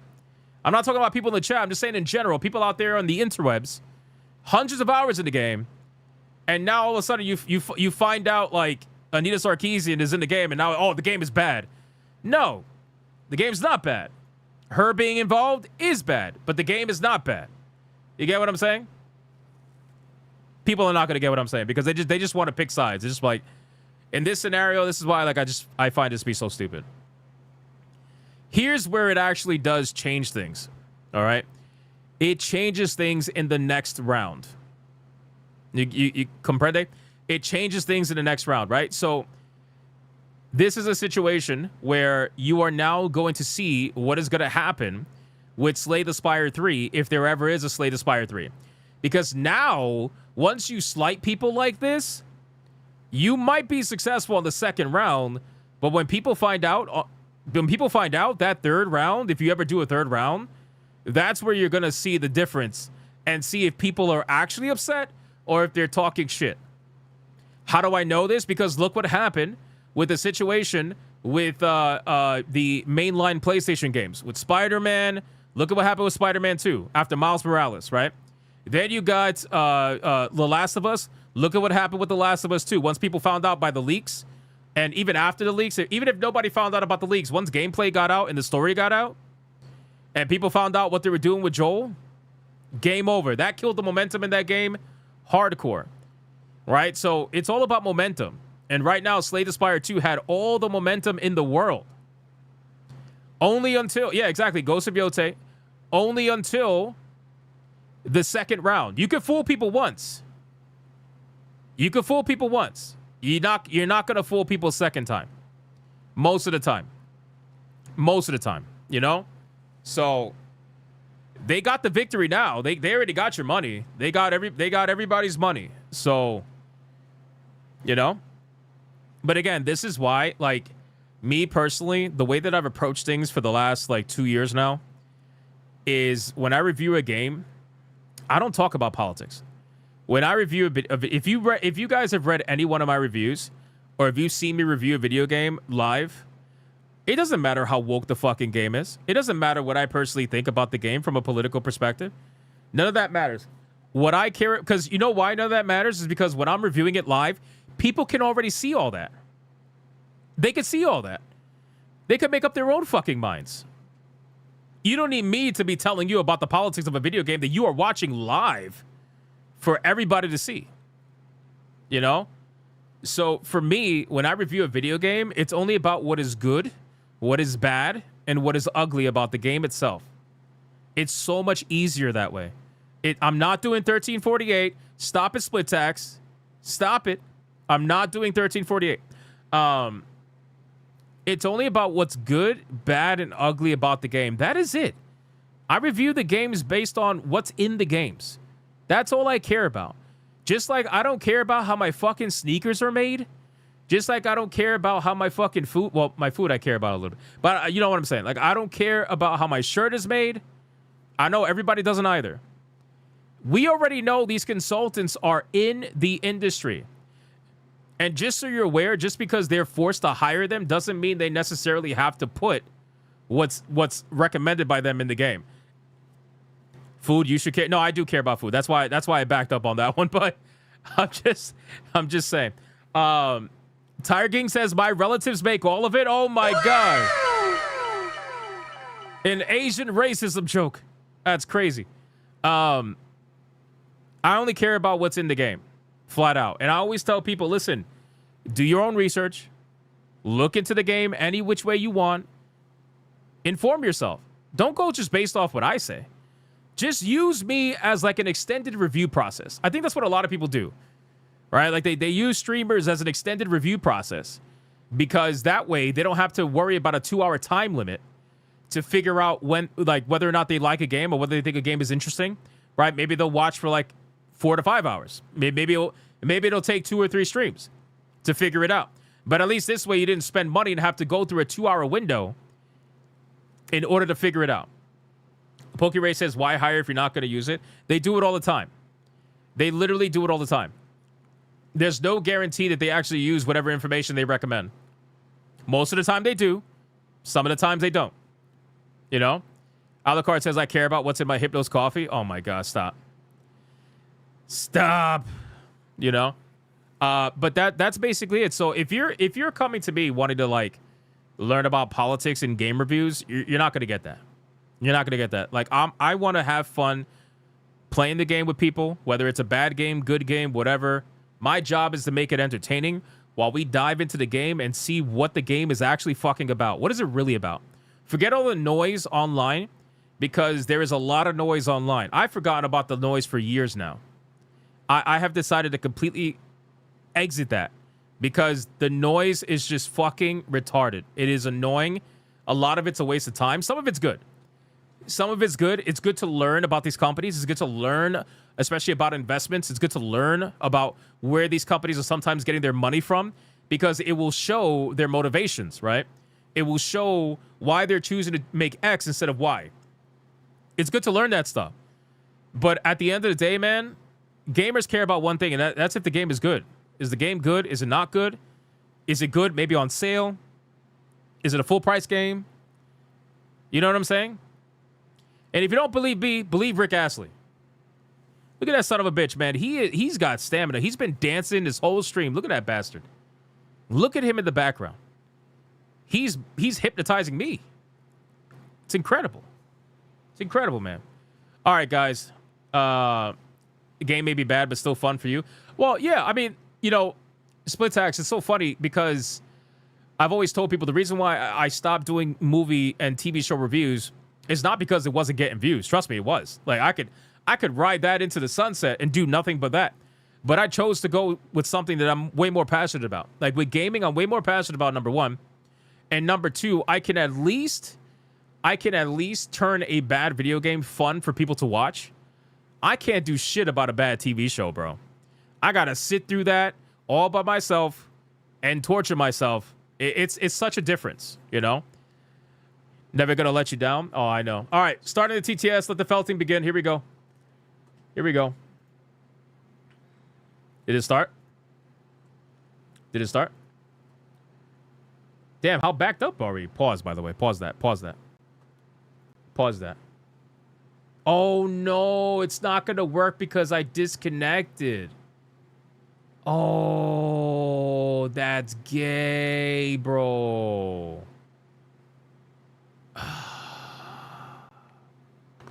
That's so gay.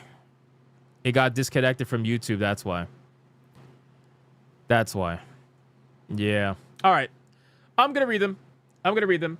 Great Ape, thank you again for the 100. I appreciate that, man. You can't pause that. Well, I mean, the TTS is resumed now, so anything that comes in after the fact, I think will work. But this will not work. Old Man Cat with a 5 says, VV, Obama, say a number, Hypno. Nope.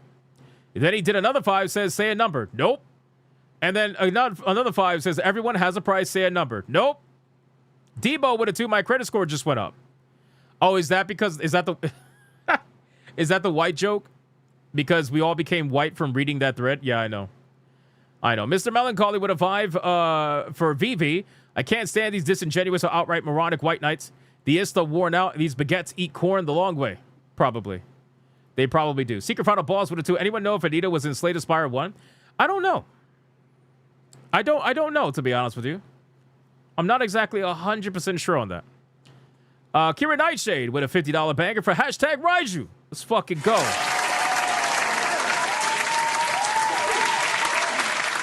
I think the TTS is borked. I'm almost positive the fucking TTS is borked, man. Damn, that sucks. Because of the disconnect. I don't know what happened there. It's fine. I'll read it. Old school. Alucard with a 2. The 19th Amendment was our greatest mistake. True.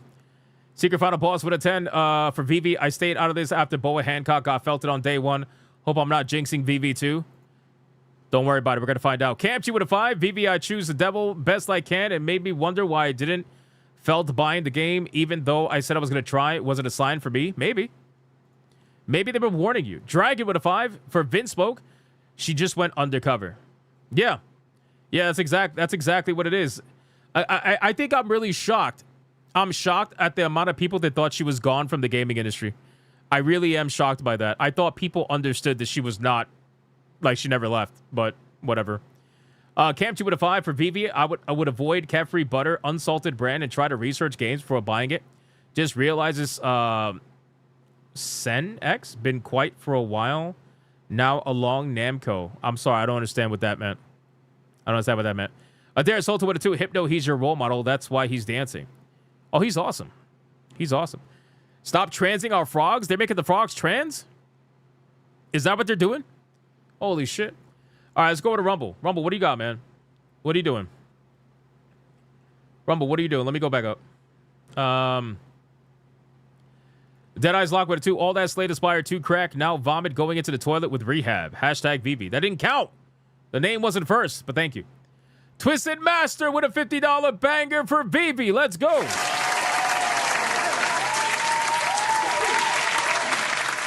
Twisted Master, thank you for the $50 banger, brother. I appreciate that. Holy shit. Thank you, sir. Lightfair with a 3. Wait a minute. Where's Hypno's name on that GG list? How dare they neglect the leader of the Bigot Army? It's because I don't get involved with that shit. Like, that's the thing. Like, of course, like, at first, when all this SBI stuff exploded, I was talking about it organically. And then everybody else started talking about it. We all start talking about it. Before you know it's becoming this big thing. But at the end of the day, bro, like, people want to pick sides and they want to do this, like, crazy back and forth, left, right, all this shit. Bro, I just want to talk about the games. For the last, like, 2+ years, I just been talking about the fucking games. That's all I care about. I want to talk about the games. And yeah, if there's nonsense, of course, we're gonna laugh at it. We're gonna talk about it. We're gonna laugh at it. But at the end of the day, every night, well, almost every night, but every day we get together, we play games, we hang out, we do our thing. That's it. That's all it is. I'm just tired of the fucking noise, bro. It's so much noise. Life Air, thank you for the 3. I appreciate that. Deadeye's Lock with a 2 for VV. Thank you, sir. I appreciate that. DEI didn't die, but it's not winning either. Yeah, I mean, I've always said if you expect DEI to die, you're crazy. It's not going to happen. It's not going to happen. Can it go undercover? Sure. Can it get less powerful? Absolutely. We've seen it happen. We've seen it happen where everybody and their mother is getting felted over the last, like, 2 years from the gaming industry, especially AAA. AAA has lost so much fucking money. It's actually mind-blowing between the amount of cancellations, between the amount of video games that come out and then they die. It's crazy how much money they've lost. It's actually mind-blowing, you know? So that's basically it.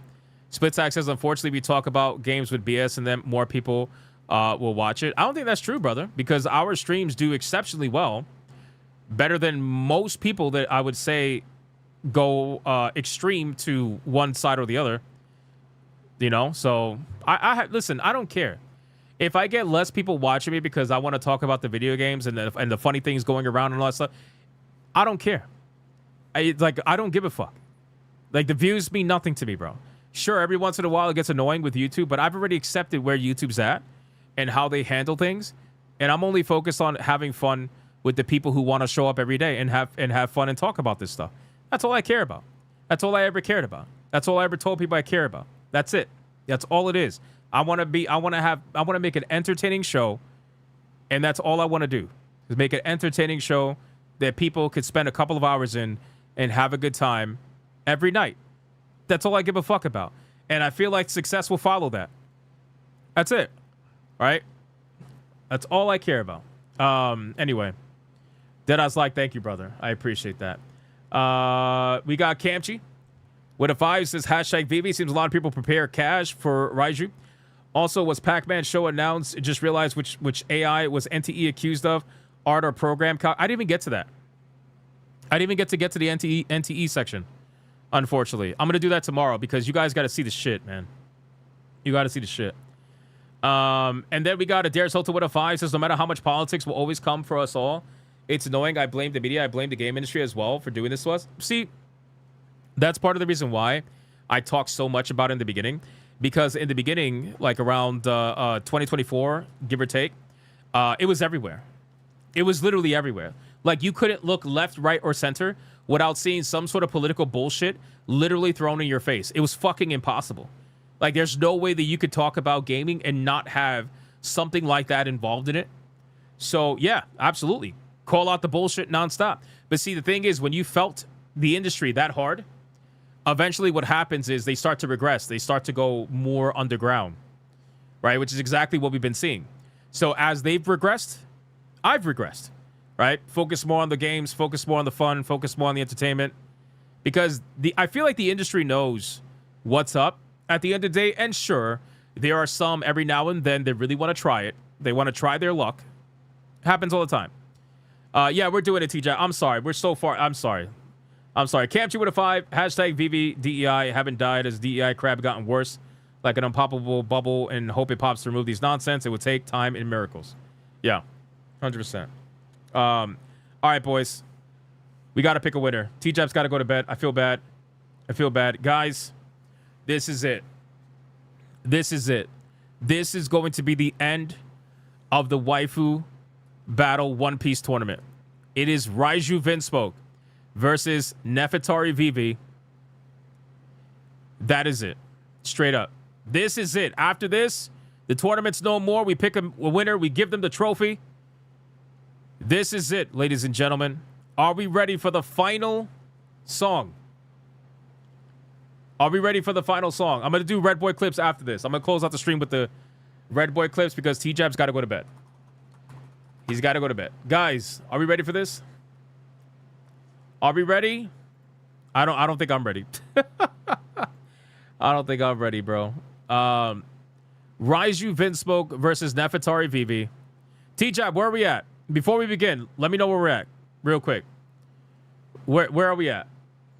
And then we're gonna do the final song, and then that's it. T-Jab, let us know.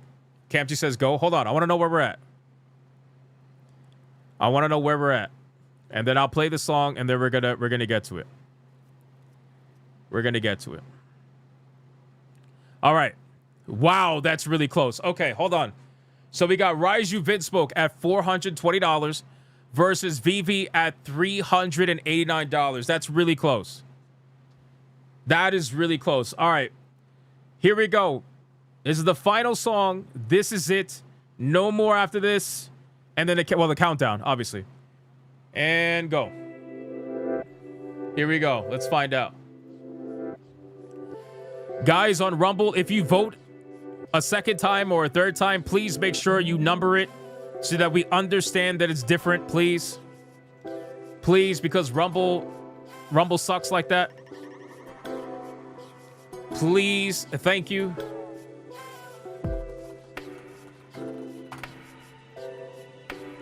I'm gonna keep everything up right now, and let's see how this goes. Closer than you expected? Much closer. I didn't expect it to be this close, and yet here we are. Here we are. 1 Pepsi, 2 Pepsi. Right. Everybody's quiet right now, which it's a $31 difference. It tells me that people just want a chair shot. That's what it seems like.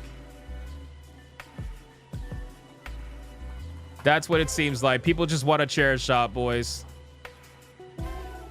They're all waiting to the last second.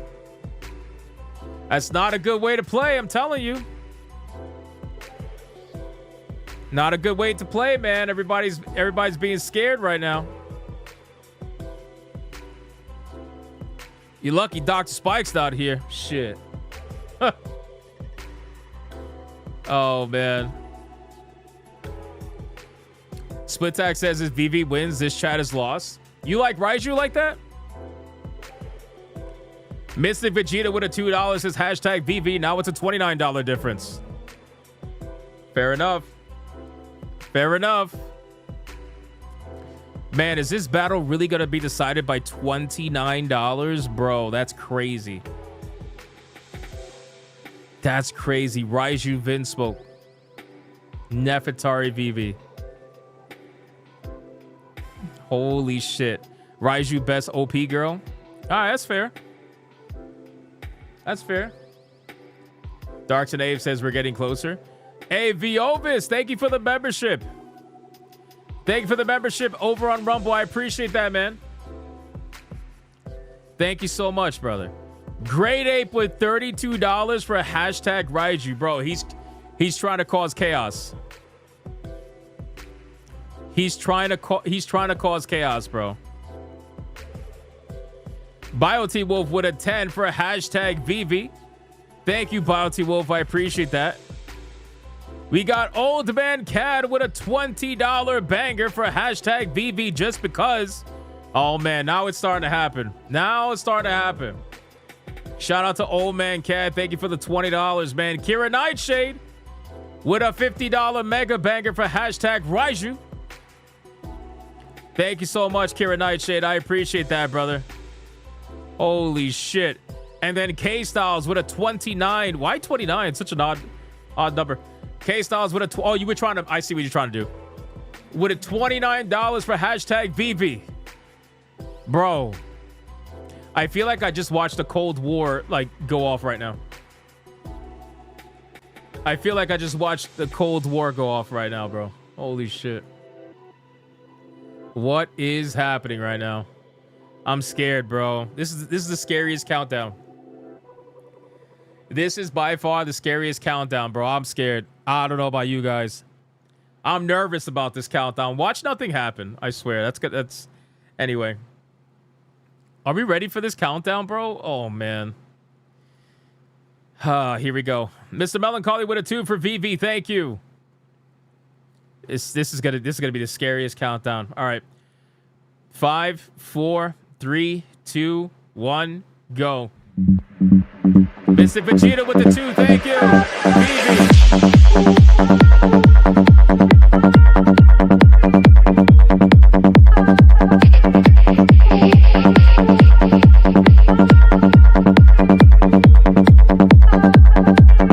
Fire $400 on YouTube for VV.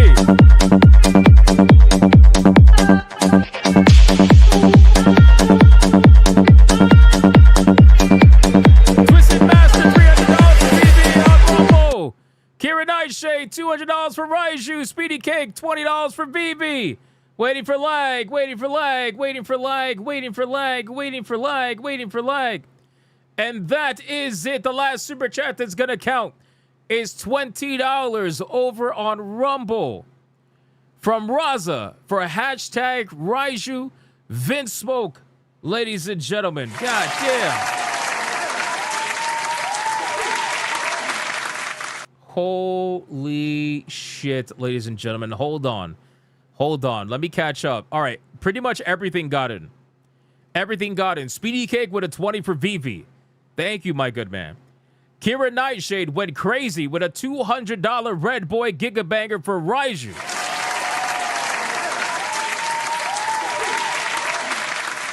Shout out to Kira Nightshade, man. Holding it the fuck down. I appreciate that. Fighter 4 with a $100 Red Boy Hyperbanger for VV and says, this is revenge for Nico Robin. Holy shit. Mr. Vegeta dropped a 2 for Vivi on YouTube as well. And then over on Rumble, we had 2 chair shots. We had Raza at $20 for Raiju.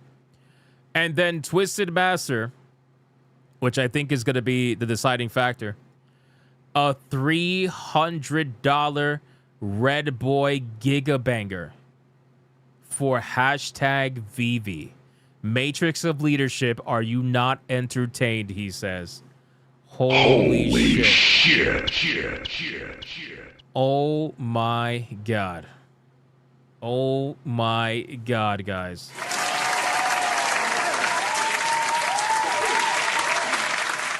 This was one of the most insane tournaments I've ever seen. Benjamin with a 2 says Hinata, of course. Of course. Thank you for the 2, bro. I appreciate that. Guys, I'm going to play all the, like, I'm going to play all, like, 10 whatever clips I have until TJAP comes with the numbers.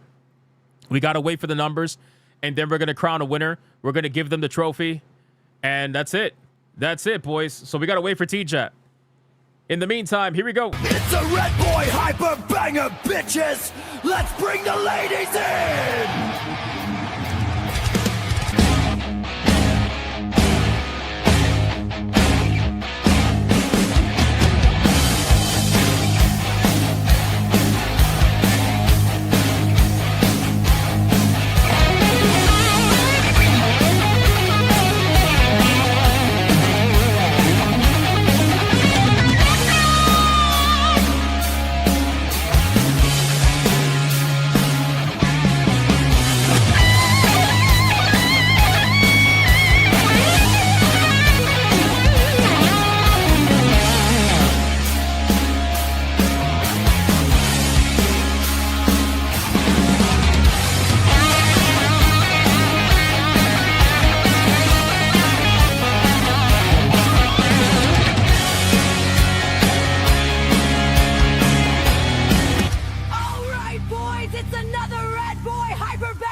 All right, hold on. I'm muted. Sorry, because I was like trying to fit. Yeah, my bad. I was just looking at the numbers. Holy shit, man! We actually have a winner. We actually have a winner, guys. Hold on. All right. You guys ready for this? All right, T-Jap. For the first ever tournament that has taken place in the waifu battle, we've crowned the winner. Hold on.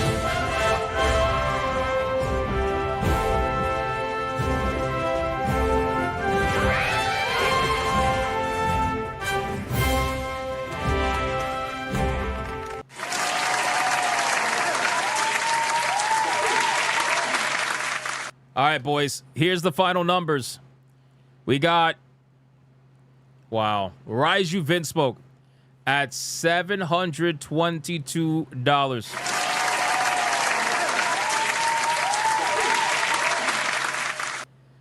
And we got Nefertari Vivi at $868.43. Holy shit.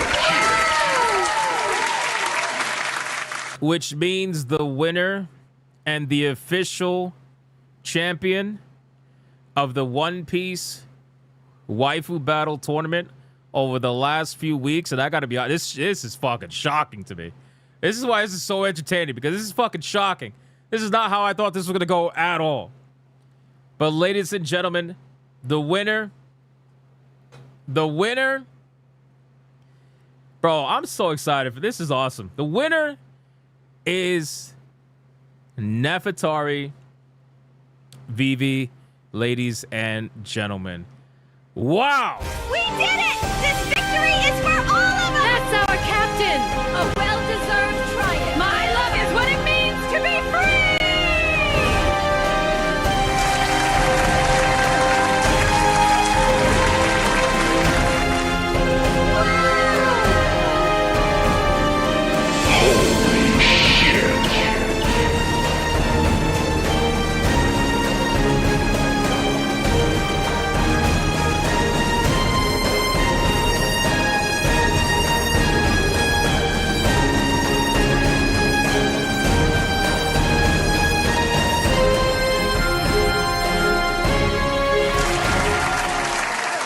Holy shit, ladies and gentlemen. Yes, that is correct. Nefertari Vivi is the official winner. Damn. Why Sanji got tits? Because I told the AI to make all of them into waifus. Oh my god. Guys, wow. Wow, man. Nefertari Vivi, huh? That's crazy. That is crazy. That is wild, wild work, man. This tournament was insane. We took out some of the biggest names by far. I mean, guys, what the fuck, man? That's incredible. That's incredible. Everyone's saying rigged? No, not rigged. I'll be real with you. This is not a name that I thought was going to be up here. This is not a name that I thought was going to be up here, man. Holy shit. But that is awesome. But at the end of the day, it's still a waifu battle, which means the losers absolutely are coping. You are coping and seething. You just can't accept what you're seeing. Yes, you're coping and seething. The truth it is scalding, and now you are molding and coping so hard. Coping and seething. Now, obviously, it doesn't mean you're actually coping. Although some of you might be coping, but it doesn't mean you're actually coping. It's just a joke that we play at the end of the battle. But hey, guys, listen, I want to just say something. This was fucking insane. This was insane. Look at how many waifus got eliminated. This is crazy. This was so much fun. This was so much fun. Play the losing clip. I don't have a losing clip. I only have victory clips for both of them. But Raiju didn't win, so I didn't play her clip. Her clip was very similar. It was very similar. Do you want to see what her clip would have been if she would have won, or should I just let it be? I could do that if you want. But this was awesome. This was awesome. Guys, the next one is going to be, as I mentioned already, The next one is going to be top video game waifus. I'm currently putting it together. It's going to be double the amount of contestants. It's going to be 32, I believe 32. 32 waifus in that particular tournament. And all kinds of top-tier waifus are going to be involved. See, the thing is, with the One Piece waifu battle tournament, a lot of people didn't care about half of the characters that were in it, which is fine, whatever. And then it heated up towards the end as people started to care about the characters that were involved. But with the video game ones, bro, I think everybody's going to like most of them. I got to imagine. It's going to be bloody. I think people are going to be crazy over that one. Teacher Kodak says we will not financially survive the next tournament. No. Probably not. No, but I think it's going to be fun. It doesn't matter. Even if it gets low support, it doesn't matter. I think it's going to be fucking awesome. I already have the trophy made. I don't know if... let me see if I could bring it up really quick. I don't know if... Let's see. Do I have it saved? I do have it saved. Yeah, I do. Hold on one second. Is there any way to show this? Oh, no. I don't have that set up on OBS. Fuck. I don't have it set up on OBS. All right. I'll show it another time. Don't worry about it. I'll show it another time. Kick it down on Twitter, too, for hashtag Lady Demistru. Thank you, brother. I appreciate that. BioT says, oh, God, I don't think I'll be ready for that, bro. Bro, we got a few days. I'm going to try to get it ready for Monday. I have the trophy made. I have the clip made. I just got to make the bracket. How do you select the round 1 matches? I try to find the most... Like, I know of a lot of popular video game waifus, but if I'm missing any blanks, I'll research, like, some of the most prominent and loved video game waifus and put them in there. Like, Tifa's going to be in there. Arab's going to be in there. Lara Croft, the original, is going to be in there. Eve's going to be in there. Tali Zora is going to be in there. Fucking Mai's going to be in there. Shit, I'm drawing a blank, but I have a list. I can't put everybody in there, guys. But Aerith's going to be in there. But I have a list, and you guys will find out about it. I want it to be a surprise, so... Anyway, guys, thank you so much for the insane support. I appreciate it. I didn't get to go over Stranger Than Heaven, and I also didn't get to go over the other shit, so I'll have it tomorrow. I'm going to go over NTE's response tomorrow, and I'm going to watch Stranger Than Heaven tomorrow, on top of everything else that happens tomorrow, but I'll make sure to get to that 100%, so make sure you guys come check that out. Do not miss it. Thank you so much for the insane support today.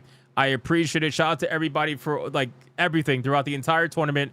You guys were awesome. You guys were all good sports. It was super fun. I honestly couldn't believe some of the chair shots and the betrayals and all that. But you guys were awesome, man. I hope you enjoyed it. I hope you had a lot of fun as well throughout the entire process. And I hope it brought you some entertainment. We're going to go do some gaming now. I'm late as fuck, so I got to hurry up, guys. I have a co-op stream that I'm supposed to do with Leon. I'm going to play some clips. I told him I'm already going to be late. I'm going to play some clips to make up for all those Red Boys. And also, I'm almost done making a few new Red Boy clips. I'm almost done. So I'm going to, for all those Red Boys the other day, I told you guys I was going to work on it.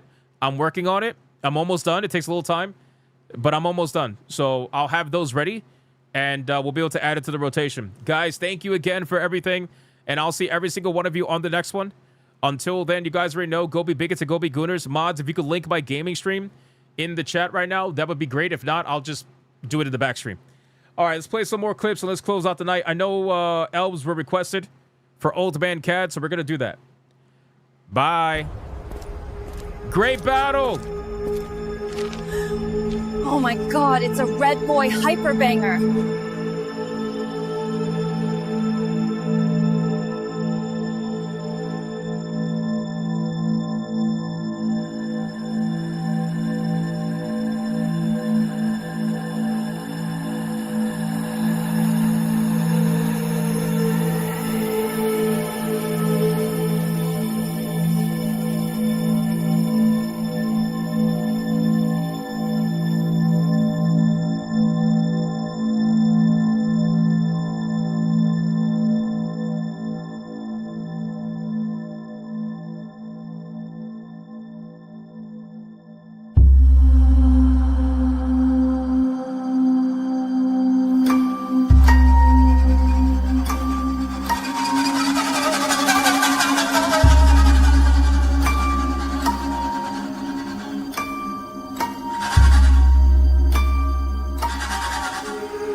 I forgot to play Kiryu for King Demon Wing at the beginning of the stream.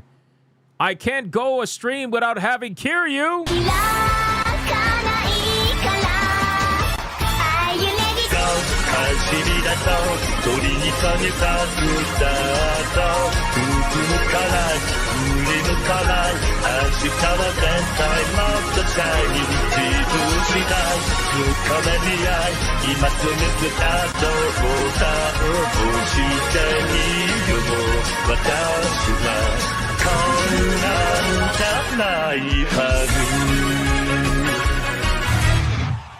All right, boys, we have another Red Boy hyper banger. Let's bring the ladies in.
All right, this is the last one.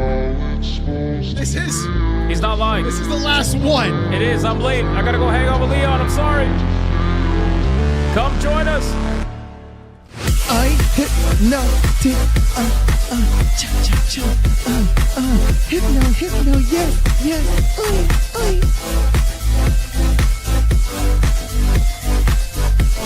big strong beefy man.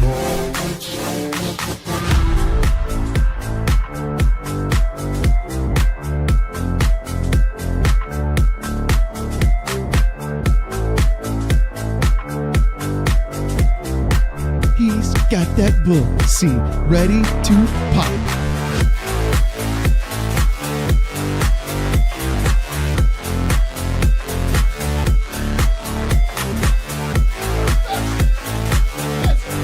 This man said perfection, brother. You gay as hell, boy. You're gay as hell. This man gay as hell. Tell you what, just like this. Try to relax your anus. And there's a little bit of a... Your shoulders. He gay as hell.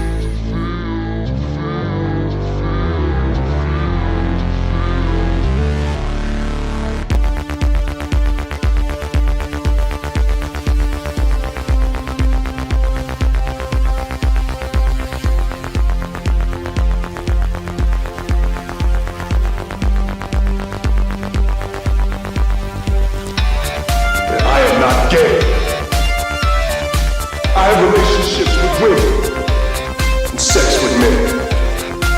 And I got news for you. That means you can't.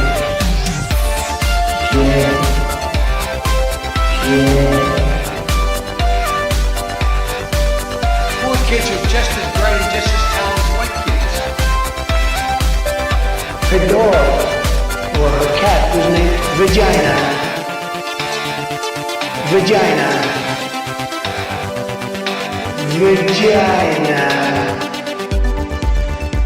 Put a ticket in, make her gay.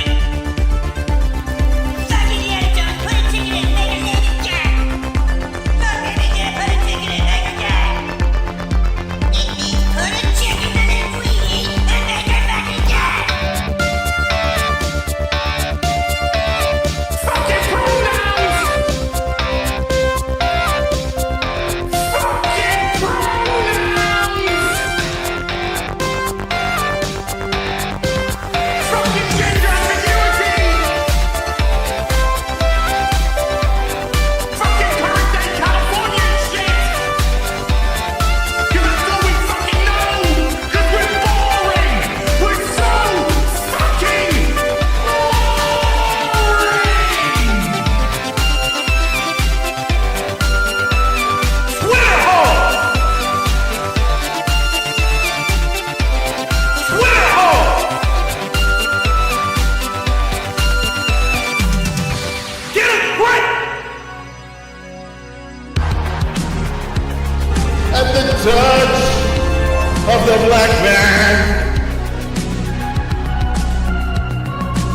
bring light.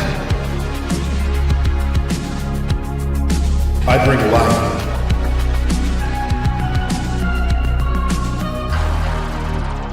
I bring light.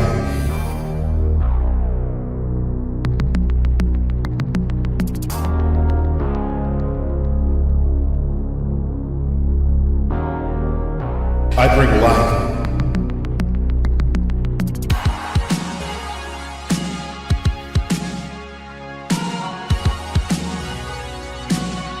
I bring light.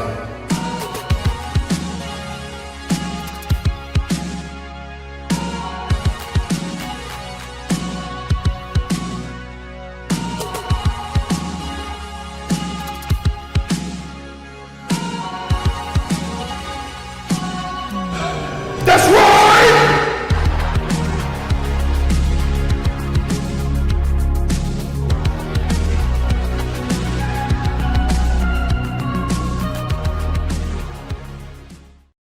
Why the hell are you still here?